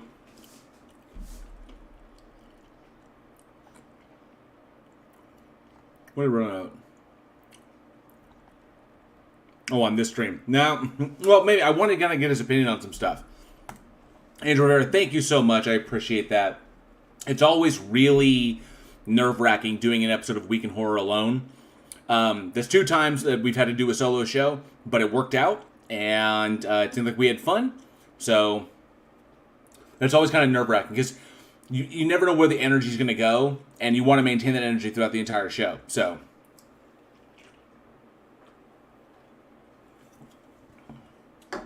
but thank you, Angel. I do appreciate it. From Blue Bear says, from recent videos, Chili does know about shit. Or Nutella. Nutella and shit. This is true. God, he's such a fucking liar. Pathological, I swear. Ronan listens to George Washington rewriting the Bible. That's almost true, but it was Thomas. Yeah, you was. It was. There's the Jefferson Bible, and that's why he's like. He sort of remembers, you know, like pieces, like, but he'll mix them up. Maybe that's whatever's going on upstairs, the wiring. I'm not 100% sure. All I know is that he's just wrong about everything, you know, just not great. I am very curious. I know it's a little bit slowed down a little bit. We're just biding our time to the through the countdown. I'm kind of curious. Oh, thank you all so much for making my latest video 1 out of 10. I appreciate that.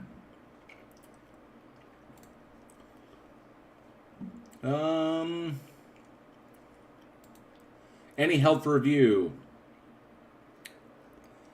No, he said, LOL. Feckinal said, Grifter's got a grip. More shite from the God Squad. That's approved. That is absolutely approved. I unfortunately don't get a ton. I don't get a whole bunch of held for review comments. Not a lot.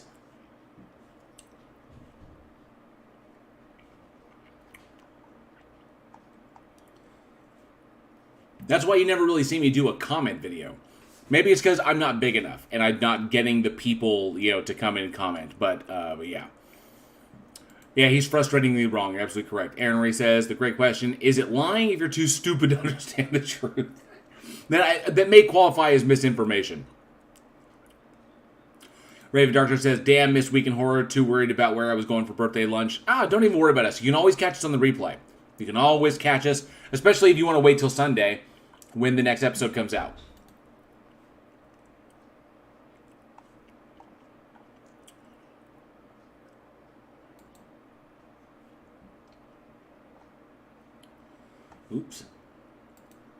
Speaking of which, I need to upload the next episode.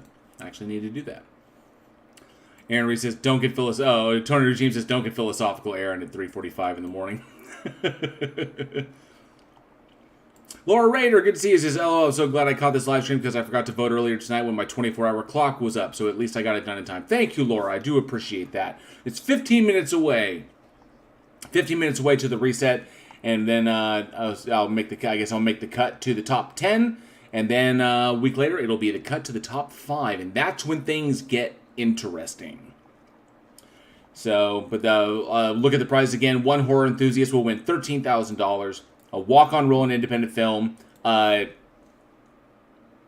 Directed by Jim, who's the kind of like Svengoolie, the son of Svengoolie, kind of hosted this whole thing. A 2-night stay at Buffalo Bill's house. And what I also found out that, and that's in Philadelphia, the 2-night stay at Buffalo Bill's house is where the photo shoot with Kane Hodder will take place.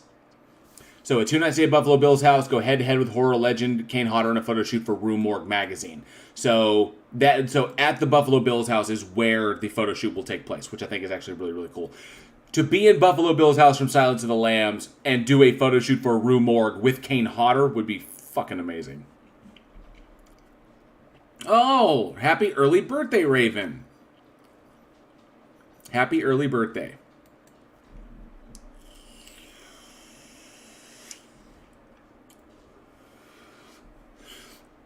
Hey, Rodent, I'm very curious, because you brought up Chesh. How is the whole thing going with NSS, with Non Sequitur? Because I haven't heard anything. Did Steve McRae finally kill that thing? Because I haven't kept up with it, and nobody's really talking about it in the chats. So, like, on Discord and like that, it just kind of like, they just kind of disappeared. Like, Non Sequitur just kind of vanished. So if you know what's going on with them, let me know. That's awesome, Rodent. Oh, what lotion will I be? What lotion will I be bringing? That's not the comment I meant to click. I'll bring all the lotion. AJ Heeb says a buddy of mine has some good Kane Hodder stories. That's pretty cool. He's a really cool dude. I've met him a few times. He says NSS is practically dead. Yeah, I figured as much. Steve McRae, you know, for lack of a better term, is trash. You know, Steve McRae is pretty much trash. Oh, and I do have some good news. Very soon, the Darth Dawkins Squeakball will be available as well. So you'll be able to get your own Darth Dawkins Squeakball. And when that website goes live, because that was also some really, really good news. Because I got DarthDawkins.com, and I'm going to use DarthDawkins.com to sell off the stock of Darth Dawkins Squeakballs I have. They're great. Dogs love them. They absolutely love them. So that they're little squeak balls with Darth Dawkins on them, and so you can pick those up, and of course all of that's goes to help the channel. It's just some cool merchandise that I custom made that I wanted to sell, and then but we also successfully acquired the weekinhorror.com website. So it is no longer weekinhorror.net. We actually secured weekinhorror.com. And that website is currently under construction. I'm very, very excited about that. I've been fighting to get that since we started Week in Horror, and that was a real battle because the dude who owned it was some guy who was a domain hoarder who was like down in friggin' South Texas somewhere, and he wouldn't respond to any emails. He wouldn't do anything. I don't know. Whatever. But eventually, it just came up for auction. I bid on it. There was only one bid for it, and we won it. So, weekinhorror.com is ours. And I'm very, very pleased about that one. So, weekinhorror.com and DarthDawkins.com. But once those go live, I will definitely put announcements out there as to the new website, and of course, so where you can get your Darth Dawkins Squeakball. It says they're still getting a decent amount of views. But, to be honest, UK, it's kind of difficult.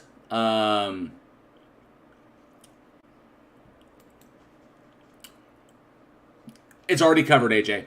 Already covered. It says you should trademark Darth Dawkins if you're going to use that domain. Pretty much eliminates the chance of a lawsuit. Yeah, it's already covered.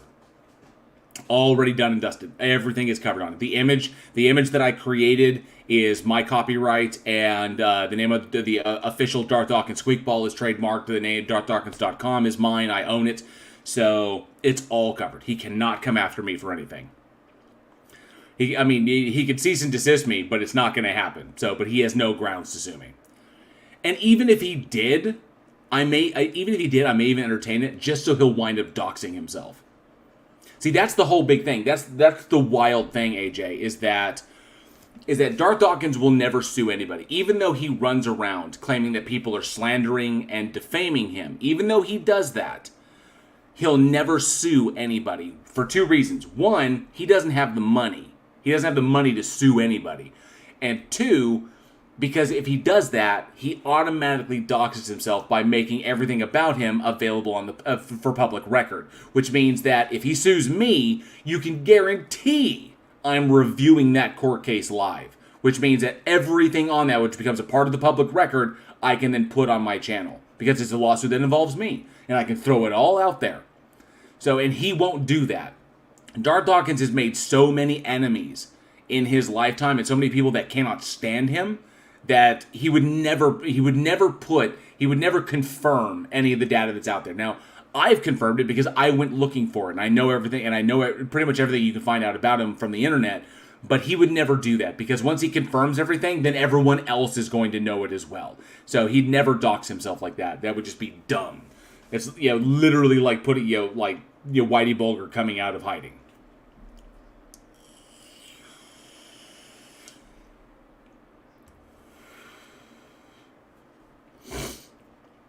Let's see. Raven Doctor says, watched a vid about 80s one-hits. What horror movies were Susie Q in? I only knew her one-hit song. Interesting. Very cool. Ronello Sam says, do you want to do a stream with Chesh discussing horror RPGs? As interesting as that would be, and I'm a really big fan of Arkham Asylum, or I'm a really big fan of Arkham Horror and all of its expansions, and I like the Cthulhu mythos and everything. Last I checked, Chesh didn't like me.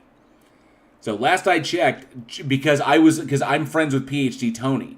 And PhD Tony, and she ragged on PhD Tony, and she ragged on, this was old drama. And she ragged on someone else, PhD Tony, she ragged on, I think, Crafty.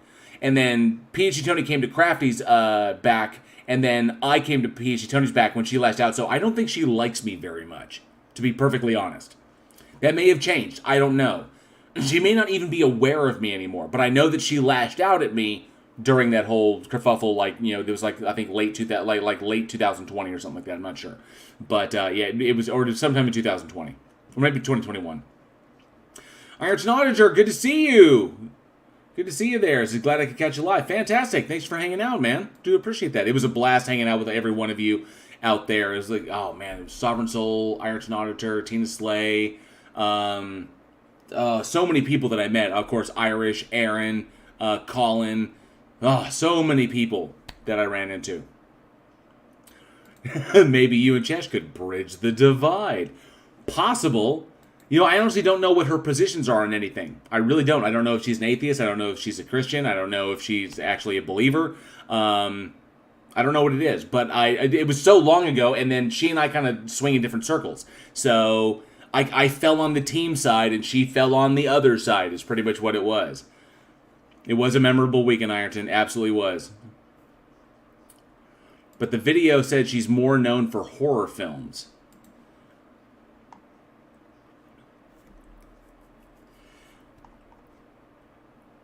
Susie Q. Huh.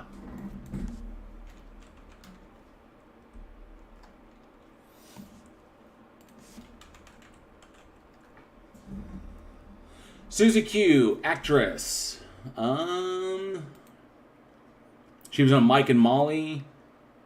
No? I don't know.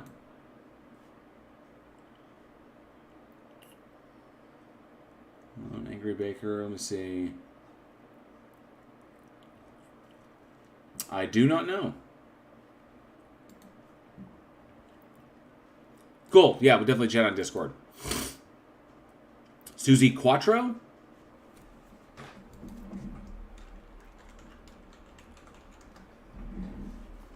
Susie Quattro, yeah, okay, American singer.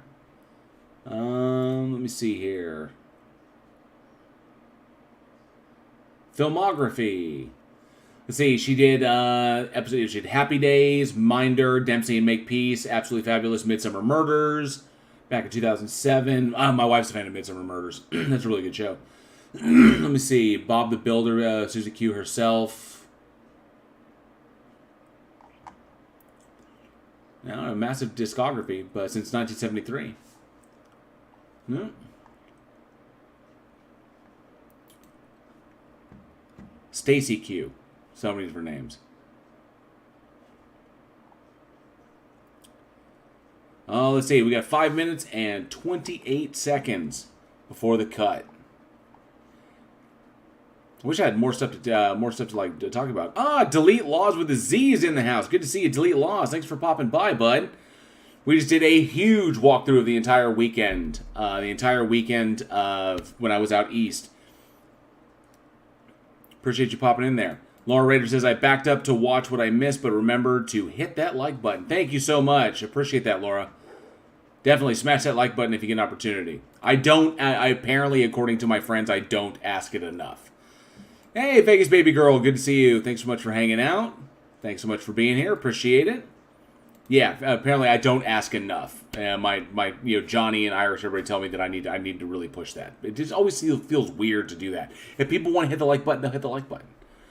Steve says, sorry, I need to go and get some work done that I need to be able to listen to. Good luck with your vote. Thank you so much, Steve. Appreciate you hanging out. Thank you very much. I know it's kind of slowed down a little bit, but just waiting for this countdown. 4 minutes and 24 seconds to the cut. Oh, let me see. So, Brian is looking at I was looking at the comments on my latest video. Brian has a Messiah complex. He's on my list for an FBI raid of his future compound. Just a few years ago, his baby talk list would have made his voice the perfect Schroeder for Peanuts, for a Peanuts film. That's hilarious. He's just jealous because the miracles of science are reliable, repeatable, and real. If a God was as reliable as science, we would all worship that God. This is true. Well, I don't know if we would worship it, but we would certainly know it exists. His whole argument is basically Mac from Always Sunny in Philadelphia. Good point. Yep. Iron Auditor, thanks for the comment there. It was an awesome experience meeting you. And I think that was it. It's the ones I haven't responded to yet. Oh, thank you, Frayed Edges. Appreciate that. Boom, boom. And thank you all so much for making my video my current top video. Appreciate that. Let's see. How close are we? Talizo says, holy crap, I'm up to 2 subs. Guess I need to do a video now. Bridge the Viking, give me an idea for one. Given your name, I think you already know what your content's going to be. I think you know what your content's going to be, Delete Laws with a Z. I think it's baked in there. Would you agree? I think you would agree.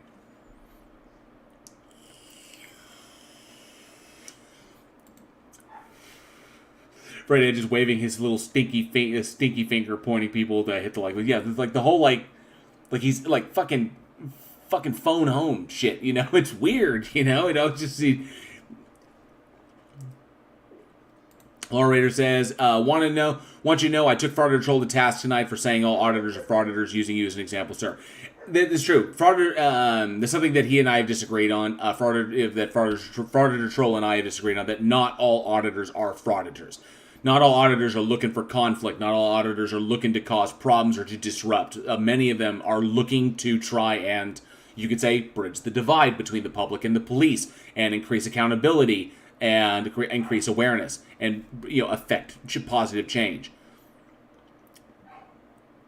Oh, I hear my torque. Vegas Babies Girl says, have you seen the trailer for Terrifier 2? If there's a new trailer out, I haven't seen it. Let me see. Oh, look at that. I think we may have to check this out. Oh. We may have to check this thing out. Let me see here. But we got 1 minute and 34 seconds before the cut. Vegas Baby Girl, excellent suggestion. So I actually just pulled it up. We're going to take a look at it. We're absolutely going to take a look at it. Because Terrifier was amazing. Rusty hacks, bifurcated with a rusty hacksaw. That's pretty intense. And it was fantastic, as you can see. It was fantastic getting to meet him. So I got to meet him, got his autograph, talked with him for a little bit. That was a lot of fun.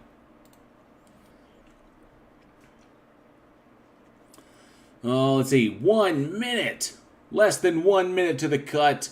And we're cutting down to the top 10. So let's go to the dashboard. Let me see. Nope, it's not this one. Let's go to their group. Yeah, it's their group. So 40 seconds to the big cut. Got me as Mick Taylor there.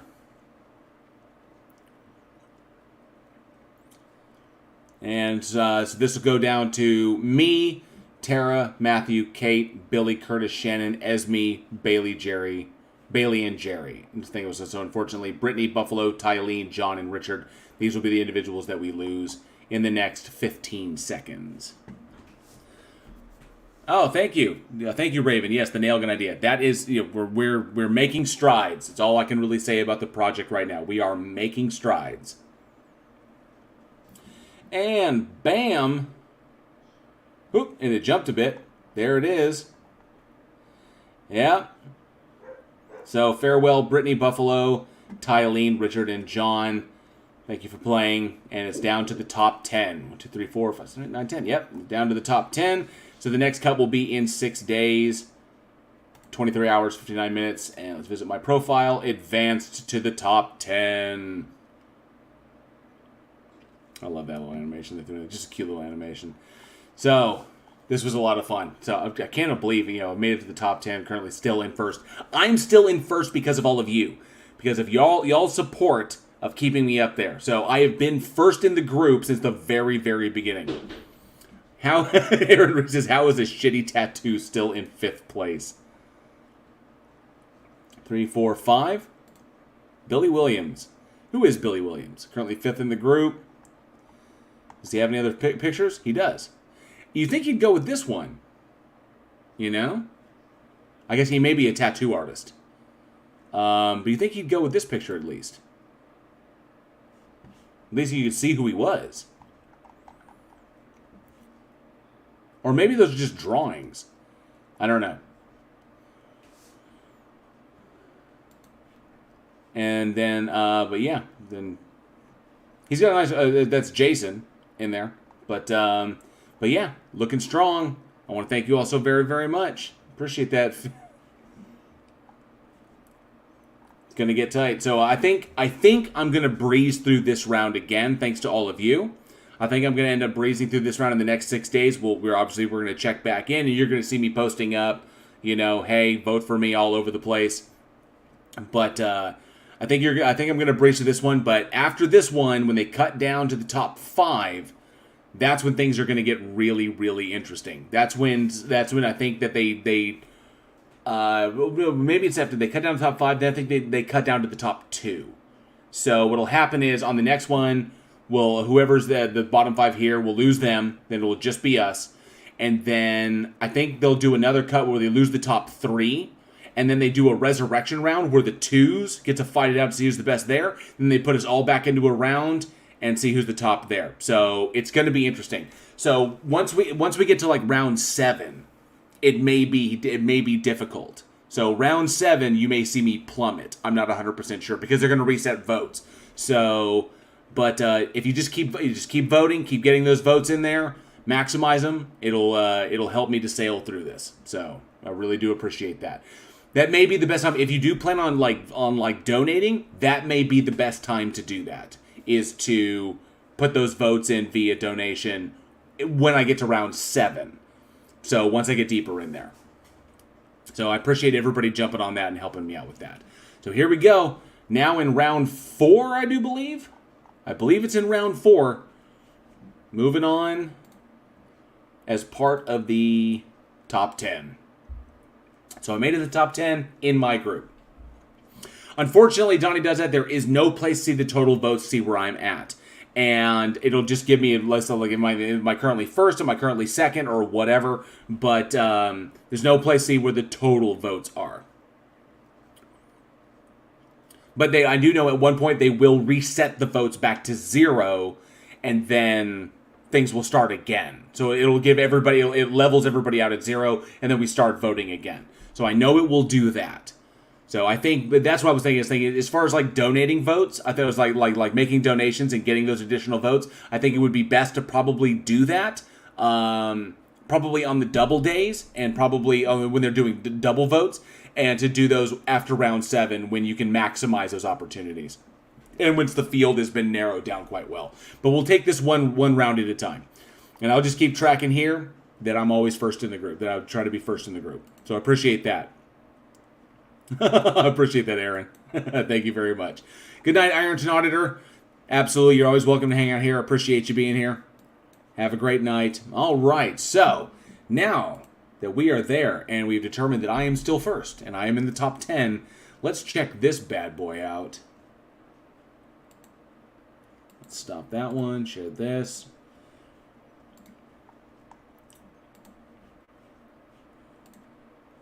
Let's check this bad boy out.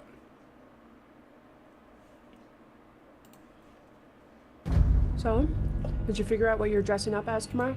He wants to dress up as a real guy who murdered 9 people last year. Oh, you're not doing that. Oh, no. It's just a cop. Hang on. You know what?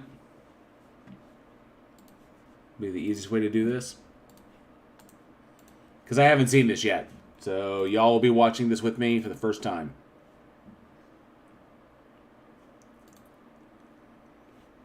Dang, you know, I was live, so I was really hoping the Warren dude. Thank you, Nemo813. I do appreciate that. I was really hoping that Warren dude who left me that voicemail, I was hoping he would pop into the chat. I really, really was. That way we could get some clarification.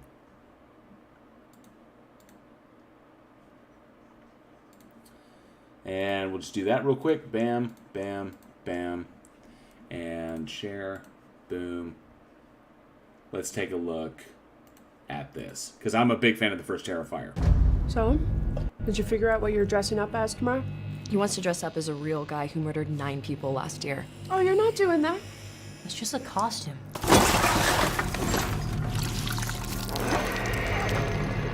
You think that guy's still out there? What's up with you and this clown all of a sudden? You're like obsessed. They never found his body. What if he decides to come back here? I wouldn't worry about it. Wait a minute, aren't you that guy from the costume shop? Sir, what are you doing? It wasn't me. He was covered in blood on his shirt and his hands when he got here. I'm telling you, it was him, Allie. Right down to the little black dot on the tip of his nose. You're really weird, you know that? I believe him. About what? Something really bad's gonna happen tonight. No, I know when Jonathan's lying, okay? I could hear it in his voice. Something's wrong. Look, we're gonna have fun. Stress-free environment. Yep. Speaking of surprises, kids, we have a very special guest with us today. All the way from Miles County, please welcome Art the Clown.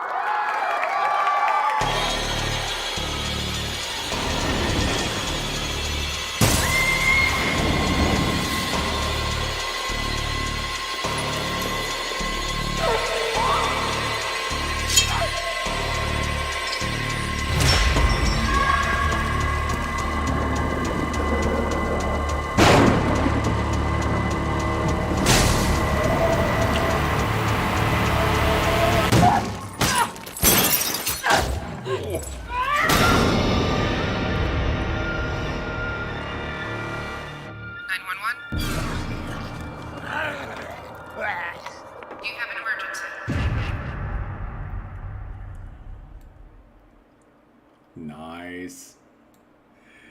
That's going to be amazing. Yes, I do have YouTube Premium. I have YouTube Premium. I'm part of the 1%. Oh, thank you so much, Gavlar. Appreciate that. Congratulations once again. It's 4 a.m. here, so you get sleep. Have a good rest, Gavlar. I do appreciate that. Killer Clown, please. Art is pretty sick. Art is pretty amazing. So, and I'm looking forward to it. It looks like the production value has gone up big time from the first one, and I'm looking to really see where Damien is going to take this one. So they're amazing with that. Freight Edges, thank you so much for 5 Australians. Says I'm sure that creep was watching. He's probably right behind you. He's actually dressed up like Jason. Run, right? You got to check on occasion, you know? Sometimes, you know, the angle makes it look like he might be looking at me. So that. We actually turn everything on so you actually see stuff. So, because I have the theater lighting there, and bam. Is that right? Oh, there we go. So you actually see the stuff that's around, see all the posters and everything. Awesome. Thank you so much, Freight Edges, for the 5 Australian. That super chat is really helps us do everything over here, so I appreciate that. Thank you very much. AJ Heeb says, you know how scary clowns are? John Wayne Gacy didn't make clowns any scarier. Not for everybody. Not for everyone. And we just got done, and I know that Angela just got done watching Dahmer on Netflix, which was really good. Evan Peters is fucking amazing. Hey, there's Boomer. How's it going, bud? He got in here late. The notification went out that we were going live. I was going live, and I've been through the video and everything. So you have to go back and watch it on the stream. But I've been through the whole video. So, let's see. Aaron Reese said, I've explained this. Clowns at the circus are fun. Clowns outside the circus get hit with my truck. Absolutely. All right. So, got my Mothman Search Team shirt on. Fantastic. So this has been an absolute blast catching up with everybody. Boomer says, bro, I'm going to get you. And by the way, Boomer, a heads up. A friend of mine that I spoke with when I was making my last video, I told him what you said, you know, that I fell for the meme. I sent him that meme, and he said it's wrong. He said that meme is incorrect. So I apologize about that. But appreciate you coming out, Boomer. I really do. All right, so we listened to a crazy voicemail that was sent to me by a crazy person in Huntington, West Virginia, and probably should have gone by there. We listened to a crazy voicemail. We checked out all of my pictures and all the pictures that I took, and we checked out the video that I took from the Ark Encounter and everything, and then of course. Checked out a trailer for Terrifier 2, which I'm really looking forward to. So as far as this month goes, because we're at the end of September, we're making our way into the spooky season. All kinds of cool stuff coming up. I have more videos coming up. I have someone on Ken Hovind thinking that he can debunk the Big Bang Theory. I've got this thing called Please Share with Atheists, Part 1 and Part 2. I'm really curious to dive into that because I haven't watched it yet. And I've got a big thing, and I've got a video coming up on this weird conservative Christian push in Texas to start getting In God We Trust in all the schools and everything, and you know the whole history behind that and what's going on with that. That's really creepy. So I've got more videos coming up on Bridge the Divide. And of course on Week in Horror, we're still going strong over there. Every Wednesday, 7 p.m. Central, we have new episodes we have new episodes coming out, not to mention me on Face of Horror. And I've got a bunch of projects that I'm working on, so all kinds of stuff. Not to mention, after this, I have to record the next After Dark, so I can get that edited and scheduled, so I can put that out for all of our patrons. So, Boomer says, you got my favorite YouTuber reel at the wheel to quit. I actually mentioned that earlier in the stream, that he appears to have, left YouTube. So, maybe I did. I have no idea. All I know is that he dropped that third video about me,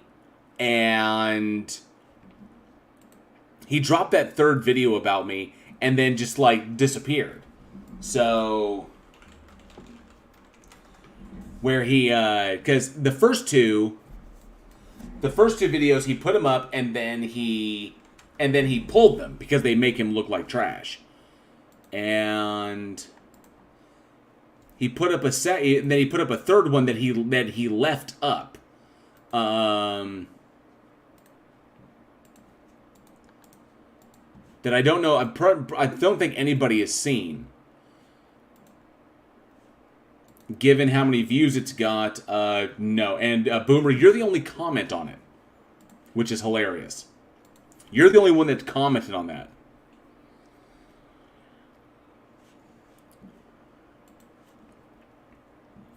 Live stream delays a bitch. Yeah. Delete Laws of the Sea says, if I do a horror movie sometime, there's a lake I go camping at, isolated with only 3 sites. Couple goes camping, the other group of the other side shows up to film a horror movie. Intrigue. Don't give away too much. Because if it's a solid idea, you don't want someone grabbing it. And it says Deborah's being thirsted, damn it. Yeah, apparently she's being thirsted. And that's what happens when you listen to Chili. So, but yeah, Reel at the Wheel apparently quit. Or has, he says he's taking a break. Reel under the Wheel, you drove straight over him. His mom probably watched the vid and got banned from the internet. That's hilarious. Hey, Clive Wells, good to see you. Thanks so much for being here. So, he dropped a third vid. And he dropped a third video basically in response. So, because the first two he put up and then he pulled because they make him look like a complete ass. But we already watched those. This was his last response to me after that live stream. This is my response to last night. Last night, my jester did not fail. That's why I hired him. That's why I pay him, because he makes me laugh and he gives me entertainment.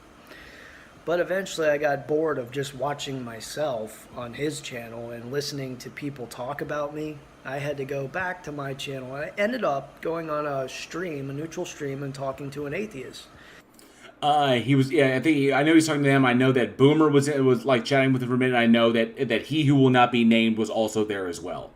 And by the way, if we ever get the opportunity to see Otangelo, or sorry, I said his third name, he'll probably show up. If we ever get the opportunity to see him debate Forrest Valkai, that would be fucking brilliant. You know, it happened. We just started talking on a neutral stream, which seems, you know, reasonable because people are wanting to talk to one another and understand points of view. And if other than you, who deleted my comments, deleted the videos that you made in response to me, and of course never came on my channel to have a discussion. One person is saying, "Oh, it has to be on my channel," then well, yeah, because I was already streaming, and I'm not going to leave my live stream just to go talk to you. Things just don't really work. That's your fault, not mine. As Professor Dave would say, that's not my problem. My thoughts were, it was just an extremely pathetic showing. It was somebody who knows nothing about the art of war. It's somebody who just falls for traps. There's this thing about debating and which I'm quite good at. I've done it enough, and I don't feel like I'm bragging to say I'm actually quite good at it. Think about a presidential debate. As soon as you're defending yourself, you're losing. This guy spent an hour last night defending himself to his subs. No, my subs already know it. I was responding to the video, dumbass. And of course, when you make claims about me and my wife, then I'm definitely going to respond to that. It's a response deal. And of course, it's going to sound defensive because he was making disparaging claims about me and my wife. So... And it was just... about me, my sexuality, my wife, my livelihood, my health. It was just... The guy was talking mad shit. So, yeah. Sad, you know? I have a gym downstairs. I do work out. And I didn't say I have a gym downstairs. I have a gym in my bedroom, actually. You know, I do eat healthy. And I can do 10 pull-ups. He's so funny. Anyway, so funny you left YouTube. I thought it was pathetic. And this guy will never, ever, ever talk to me on a neutral stream, and I don't blame him. It would be very, very bad. Very bad. I mean, there was a lot of... He said, I think he said I was beyond triggered. You were! Everyone in my live chat saw it. When you type nothing in all caps, when you seem to have the all caps button just, you know, permanently depressed on your keyboard, and that's the only way you type, then yes, people are going to automatically assume you were triggered. Boomer, what did Boomer say? It says, oh, okay, my caffeine just kicked in and I no longer feel drunk. I'm going to go write 1,600 words.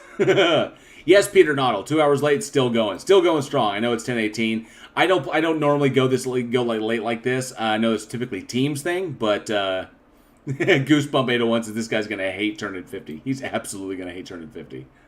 And yeah, he does kind of have that vibe, AJ. He does. Quick story, while I was doing my stream, you know, I had your window up, and I just heard so much whining, you getting so worked up, that I had to close the window. We were laughing. We were laughing hard, is what it was, because his video was so cringe, like the videos that he pulled, but I managed to capture them before he could. It was so cringe that I had to keep stopping it because I couldn't stop laughing, and then people in the chat were laughing their asses off as well, as I know, but that's why. And it's a good idea, Raven Dark Star. Okay, so the general idea of like why he brought up Sun Tzu is he's trying to pose it as the whole thing when he was addressing me was that he was baiting me. He was baiting me to put me in a weak position, is what he was doing. So by making fun of me and poking fun at me, he gets me to be angry and then make a mistake, is ostensibly what he's trying to do. But that's not what. But what he's doing is not. It doesn't logically entail that it puts me in a weaker position because because everything he brought up was all ad homs, and the ad homs don't put me in a weak position. The ad homs just make me want to address his ad homs. But he never actually addressed my argument, was the problem, because he never watched the video I made, which was a response to him. He never watched the damn thing. And so, because he never did, he just responded with a shit ton of ad homs at me. And so we all laughed, and we all laughed at the ad hom video that he made. So, but he thinks that by doing that, he was baiting me into a weaker position, and he was making me mad. Laughing our asses off was not mad. And then I carried, because I couldn't hear the people. Then I carried on my conversation. We were laughing. As I was doing my conversation, I forgot I had my stream up.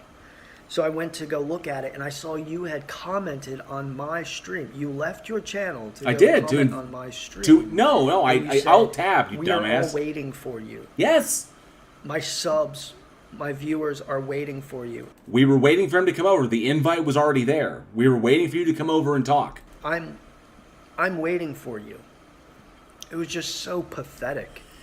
It's like, of course you're waiting for the king, because you're not charismatic enough to fucking draw people in and keep them in. You have to show my face in videos of me, because you just can't do it. So in his mind, what he was essentially what he was trying to convey is that this is him essentially just trying to troll me, and just being a smartass and not really grasping what this all says about him. It was just pathetic. It was so sad. So sad. But, you know, live in, you learn, you get, I guess. So he brings all this up. So the reason I wanted to show this is because this is where it gets really entertaining. Think about everything he just said, where he was commenting on us laughing about him, and he would say it was all pathetic and it was sad and we had to defend ourselves, and I was like, had to defend myself. Keep that in mind. So yeah, he will never talk to me, and I completely understand it. It would be a quick... It would be like Sugar Ray Leonard against Roberto Duran. It would be no mas. I would fuck his shit up in debate. I'll just straight up say that. I will fuck his shit up in debate. I don't want any more. See, if I was on his channel and he started getting worked up and a little uncomfortable, he could... That's the point, is I don't. When I'm in debate mode, I don't get like that, because that's not what the audience is there for. And you lose position when you're in a debate and you do that. When you have nothing but ad homs, we're all going to fucking laugh at you. We're all going to laugh at you. But in a debate, that's a completely different environment. And there would be a moderator if we were actually debating, and most likely it would be Johnny O. And we would each be taking turns if we were going Oxford style. If you ever watch this live stream, I'll explain to you what Oxford style is. But nonetheless, it's a different environment. So no, I wouldn't be getting freaked out. I've never freaked out on a debate. As anybody who's watching like that, I would fuck his shit up. He could just... Oh, and hey, Christo Kinnearman, Kinnearium. I think I pronounced it right. Christo Kinnearium. Good to see you. Thanks so much for being here. And a butter churning contest. I don't know. I'm pretty good at it. Just close me and leap, but on a neutral channel, I think what would happen is he would end up standing up and walking away. He would... It's my house. Where am I going to go? I'm sitting in my office. Say, this isn't fair. I can't. And then he would leave. So... No. Hey! Vexatious Biatch. Good to see you. Thanks so much for hanging out. Appreciate it. Yeah. It was It was pathetic.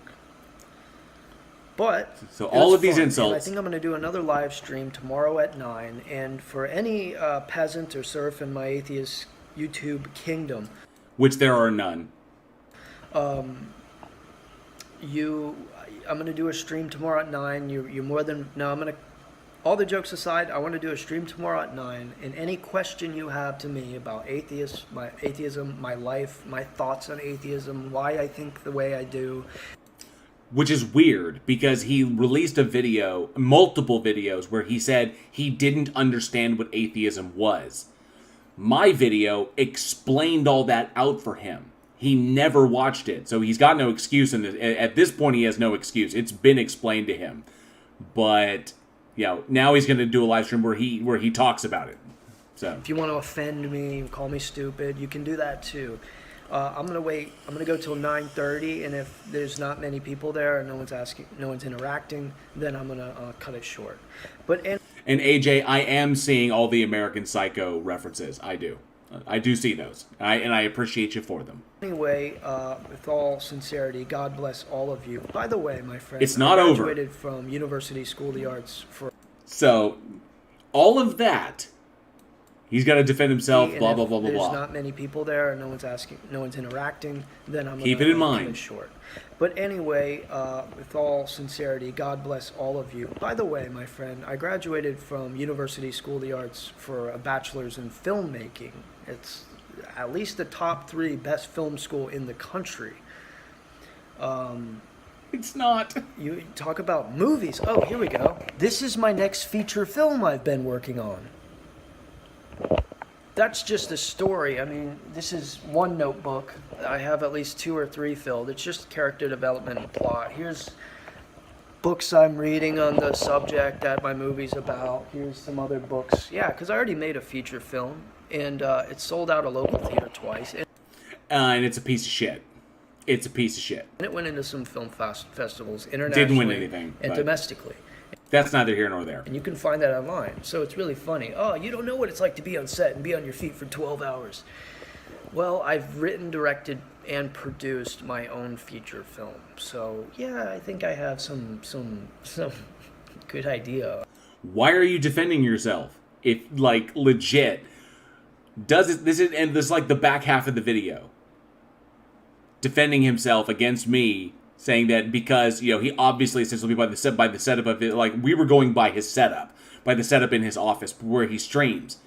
The placement of his softbox and how he's got everything laid out does not indicate someone who understands lighting, which would make sense because the film that he released was absolute crap. So, but then he's going to turn around and spend the back half of this video defending himself. About that. Anyway, this next film, I'm in pre-production. I'm gonna raise $10,000 to $15,000, get a Netflix approved camera. You see, you haven't watched my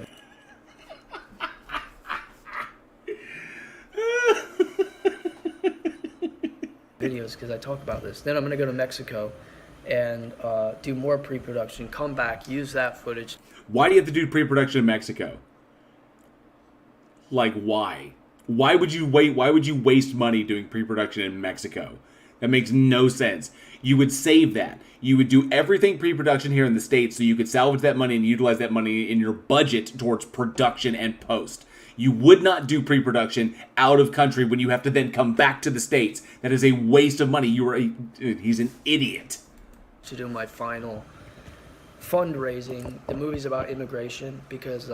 Why would you do fundraising in pre? You don't do fundraising. Typically, you don't do fundraising in pre. Small independent features will oftentimes, they will do fundraising for post. They will actually have a product shot, and then they need money for post-production. But essentially, that's how they get money. They'll put out money, or they'll put out a product, say, this is our film, and then we need money for post-production. So check out this movie, and if you're a part of this movie and you help us like Indiegogo or Kickstarter or something of that nature, they'll crowdfund post-production, and that crowdfunding typically covers distribution as well if they're because they haven't signed a distribution deal yet. So what people will get for supporting the post-production and the editing process and possibly any reshoots, then they'll get like stuff from the movie. Sorry, I hit my mic stand. So they'll get stuff from the movie. Those are little incentives that they'll throw out because the movie's already been shot. They can give away props and stuff that are no longer necessary that they're not going to need. So you don't crowdfund in pre. It's literally the dumbest shit I've ever heard. What's happening at the border right now is a tragedy, and it's horrible. And So he's doing it on the border I don't care crisis. if you're on the left or the right side of the Supposedly. wall, no pun intended. Something needs to be done, and Which means it's going to be a documentary. Which means that if that's all he's got is the stuff on his desk, as far as like making a documentary, then this thing will probably not. If it is any good, it will not see release until probably late 2024 at the earliest. Documentaries are a bitch, and because documentaries change on the fly. When you write scripts, script for a typical fiction narrative is really, really simple. I can punch out a script at any time. Just boom, boom, boom, 3 acts. There you go. It's formulaic, and then you have a script. Documentaries change on the fly because you never know what's going to happen during the course of an interview. When you're sitting down interviewing with people can bring up information that you never thought of, and that can skew the direction of things. You could also learn stuff in the course of a documentary that changes the scope of the documentary.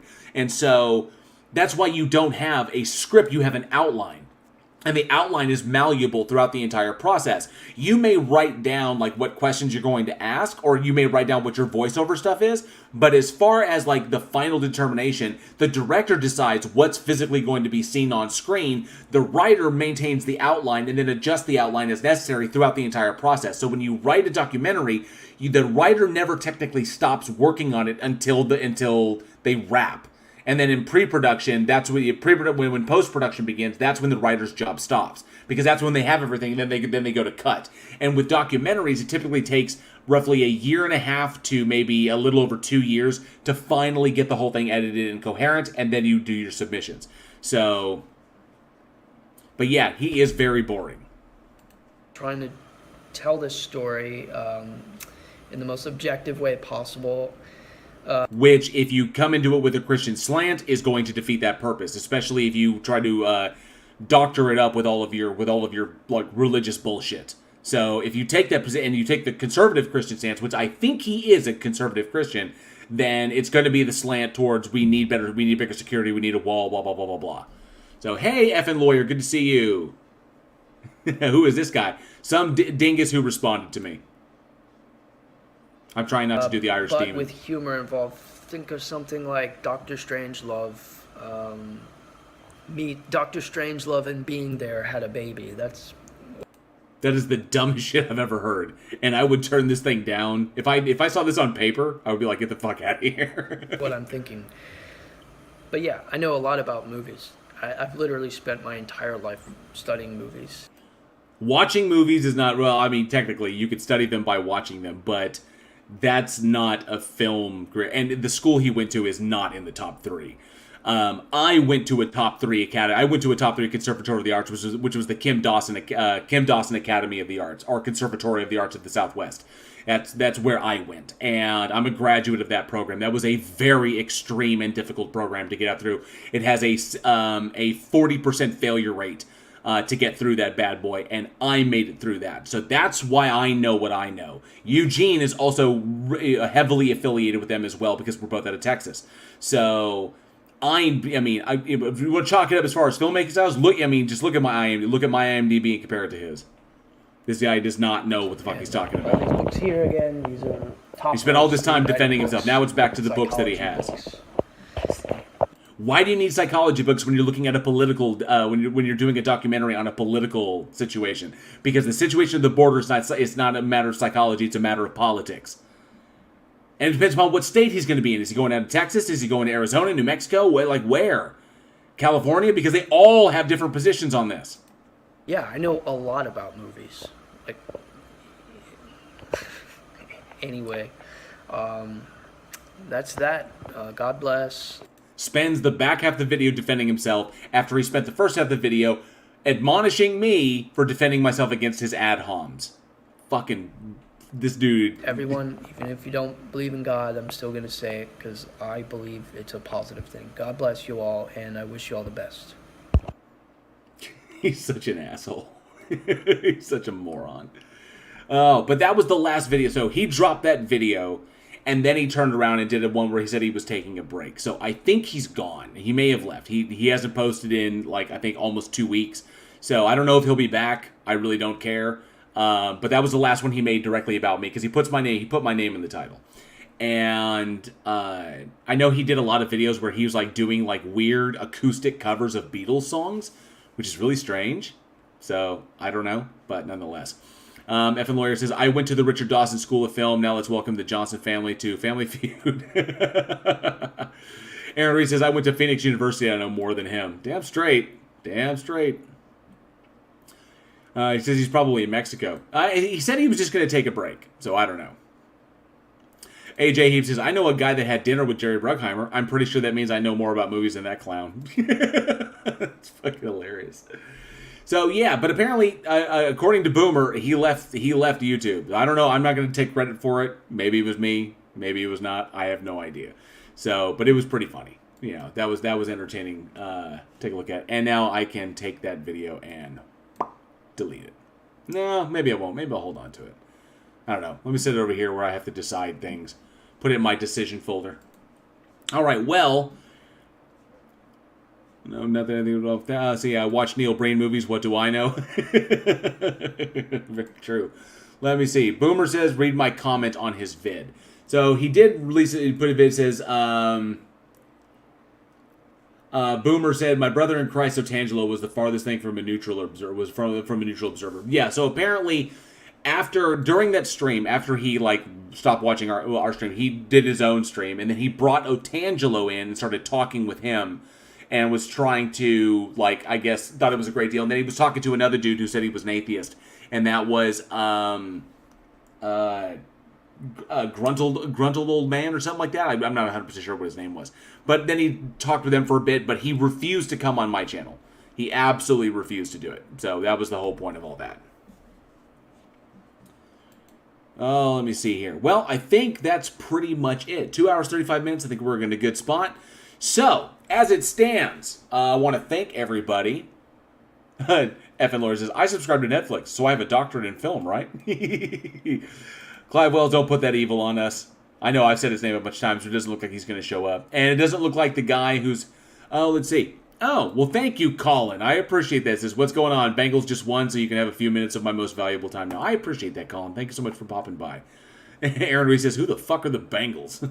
You know, walk like an Egyptian. Yeah, that's who he's talking about. So I think that's going to be pretty much it. Oh, post the link to vote. So yes, they just did the big cuts. For those who are new, just popping in, they just did the big cuts for Face of Horror.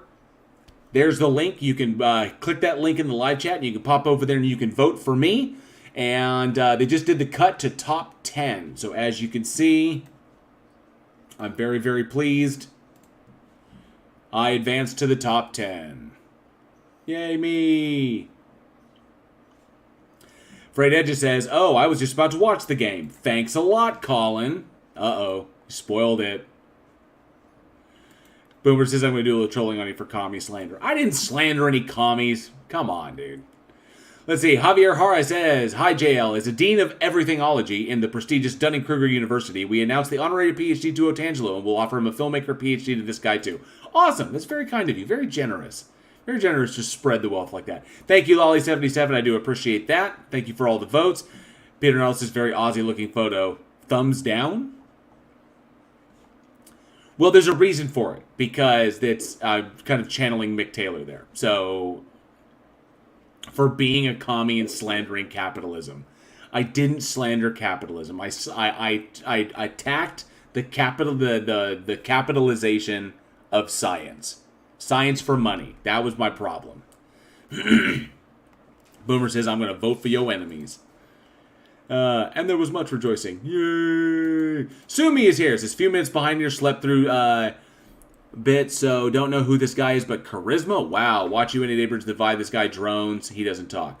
Good to see you, Sumi. Thanks so much for hanging out. I do appreciate that. Thank you. Creepy cover songs reminds me I still need to do a cover for Flat Derp. Absolutely delete laws. Yeah, creepy cover songs. Oh, maybe it's a thumbs up for Peter Noddle. Thumbs up? or thumbs down. Not sure. It's essentially I'm invoking Mick Taylor from Wolf Creek in that picture. Because I had the red shirt. Angela got me the red shirt. I had the hat. That's the hat that Irish Demon sent me. And I constructed the background. That's Wolf Creek Crater and then a little sign in the back. So people would look at it and go, ah, Wolf Creek. Very cool. Plus, Wolf Creek 3 is coming out soon, so I'm very happy. Oh, let's see.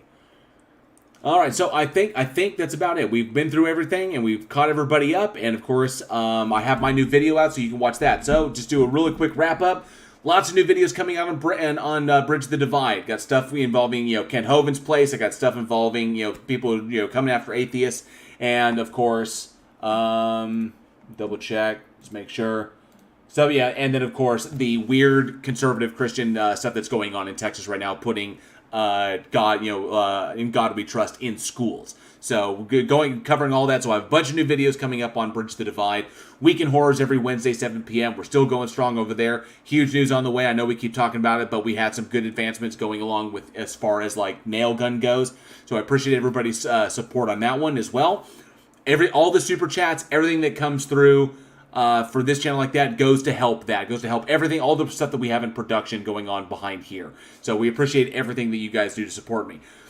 Thank you very much to everybody who has been here. Thank you to all of the channel members, all the members of the Godless Army. If you'd like to be a member of the Godless Army, you can. Just the link is down in the description below. It's 99 cents a month. It's never going to go up. And you get access to all of the cool emojis that I make for you and, of course, the channel badges. And, of course, you can vote for me at the Week of Horror link that I just put in the live chat. And just for, why the fuck not? It's in the description as well. You can vote for me again there if you happen to miss it. So I appreciate everybody's voting for me. And keeping me in the top 10 or keeping me in the number 1 slot. Other than that, that's pretty much it. Other than that, this is pretty much it. I'm saving up bodies for the shoot, but the first batch is getting dicey. Very cool, Aaron Reese. I appreciate that. Javier Harris says, this is the capitalization of science. Science! Oh, Colin, definitely not Cromwell, is a new member of the Godless Army. Thank you so much, Colin. I appreciate that. Thank you very much. Please enjoy all of the custom emojis that I have made for you, and of course the channel badge, which is the expanding mind meme, which the longer you're with me, the more your mind expands. I appreciate that very much. Thank you. Be sure to hit that like button if you haven't subscribed. Subscribe if you like my content. I think you might dig it. And of course, hit the bell for notifications because Netflix is a bitch like that. Welcome new member, Colin, definitely not Cromwell, to the Godless Army. I do appreciate you being here, bud. Thank you very, very much. Jabba the Hutt is a Muslim. Boomer, you're so ridiculous. All right, so I think that's pretty much it. I appreciate everybody hanging out. You know all the ways you can support the channel here and support Week in Horror. So, any big things come along, I guarantee you, I will not. If you ever need a break from the pro se disastro crap that's going out there, because I know it seems like it's fucking endless and everybody's covering it. If you ever need a break from that, you can always come over here and join me because I've covered him once. He doesn't really, the guy doesn't have anything substantive to say. He loses in court, he doesn't know the law, and eventually he'll be the demise of his channel, just like he was the demise of his channel on TikTok. He'll end up doing himself in on YouTube as well, and then we'll move on to the next one. And the next one, and the next one, and we'll keep covering them. But if you ever need a break from the DeCastro stuff, feel free to come on over here. I do appreciate it. So thank you all again so very, very much. Appreciate y'all hanging out. It's been an absolute blast. Aaron Reese, if you're ever interested, check out the story about Kevin Bacon being eaten by a cannibal. It's pretty fucked up. So, but thank you all for hanging out. I do appreciate it. Y'all have been amazing. Thank you for all the votes over at... he started preaching about Jesus. Oh, now I'm definitely going to have to get him on the channel. I'm definitely going to have to talk with him because he doesn't know shit biblically. Biblically, he don't know shit. He's really, really dumb. Like, he doesn't know his Bible at all. So, either way. But I appreciate everybody hanging out. This has been an absolute blast. And I think that's going to be it. Oh, Delete Law says, I just jumped on this bandwagon. Oh, I appreciate it. There's 2 hours, 42 minutes of video before this you can check out Delete Laws, where I cover pretty much the entire trip out east. So, but I thank you all for hanging out. I appreciate it. And as always, be safe, be excellent to each other. And together, we can bridge the divide.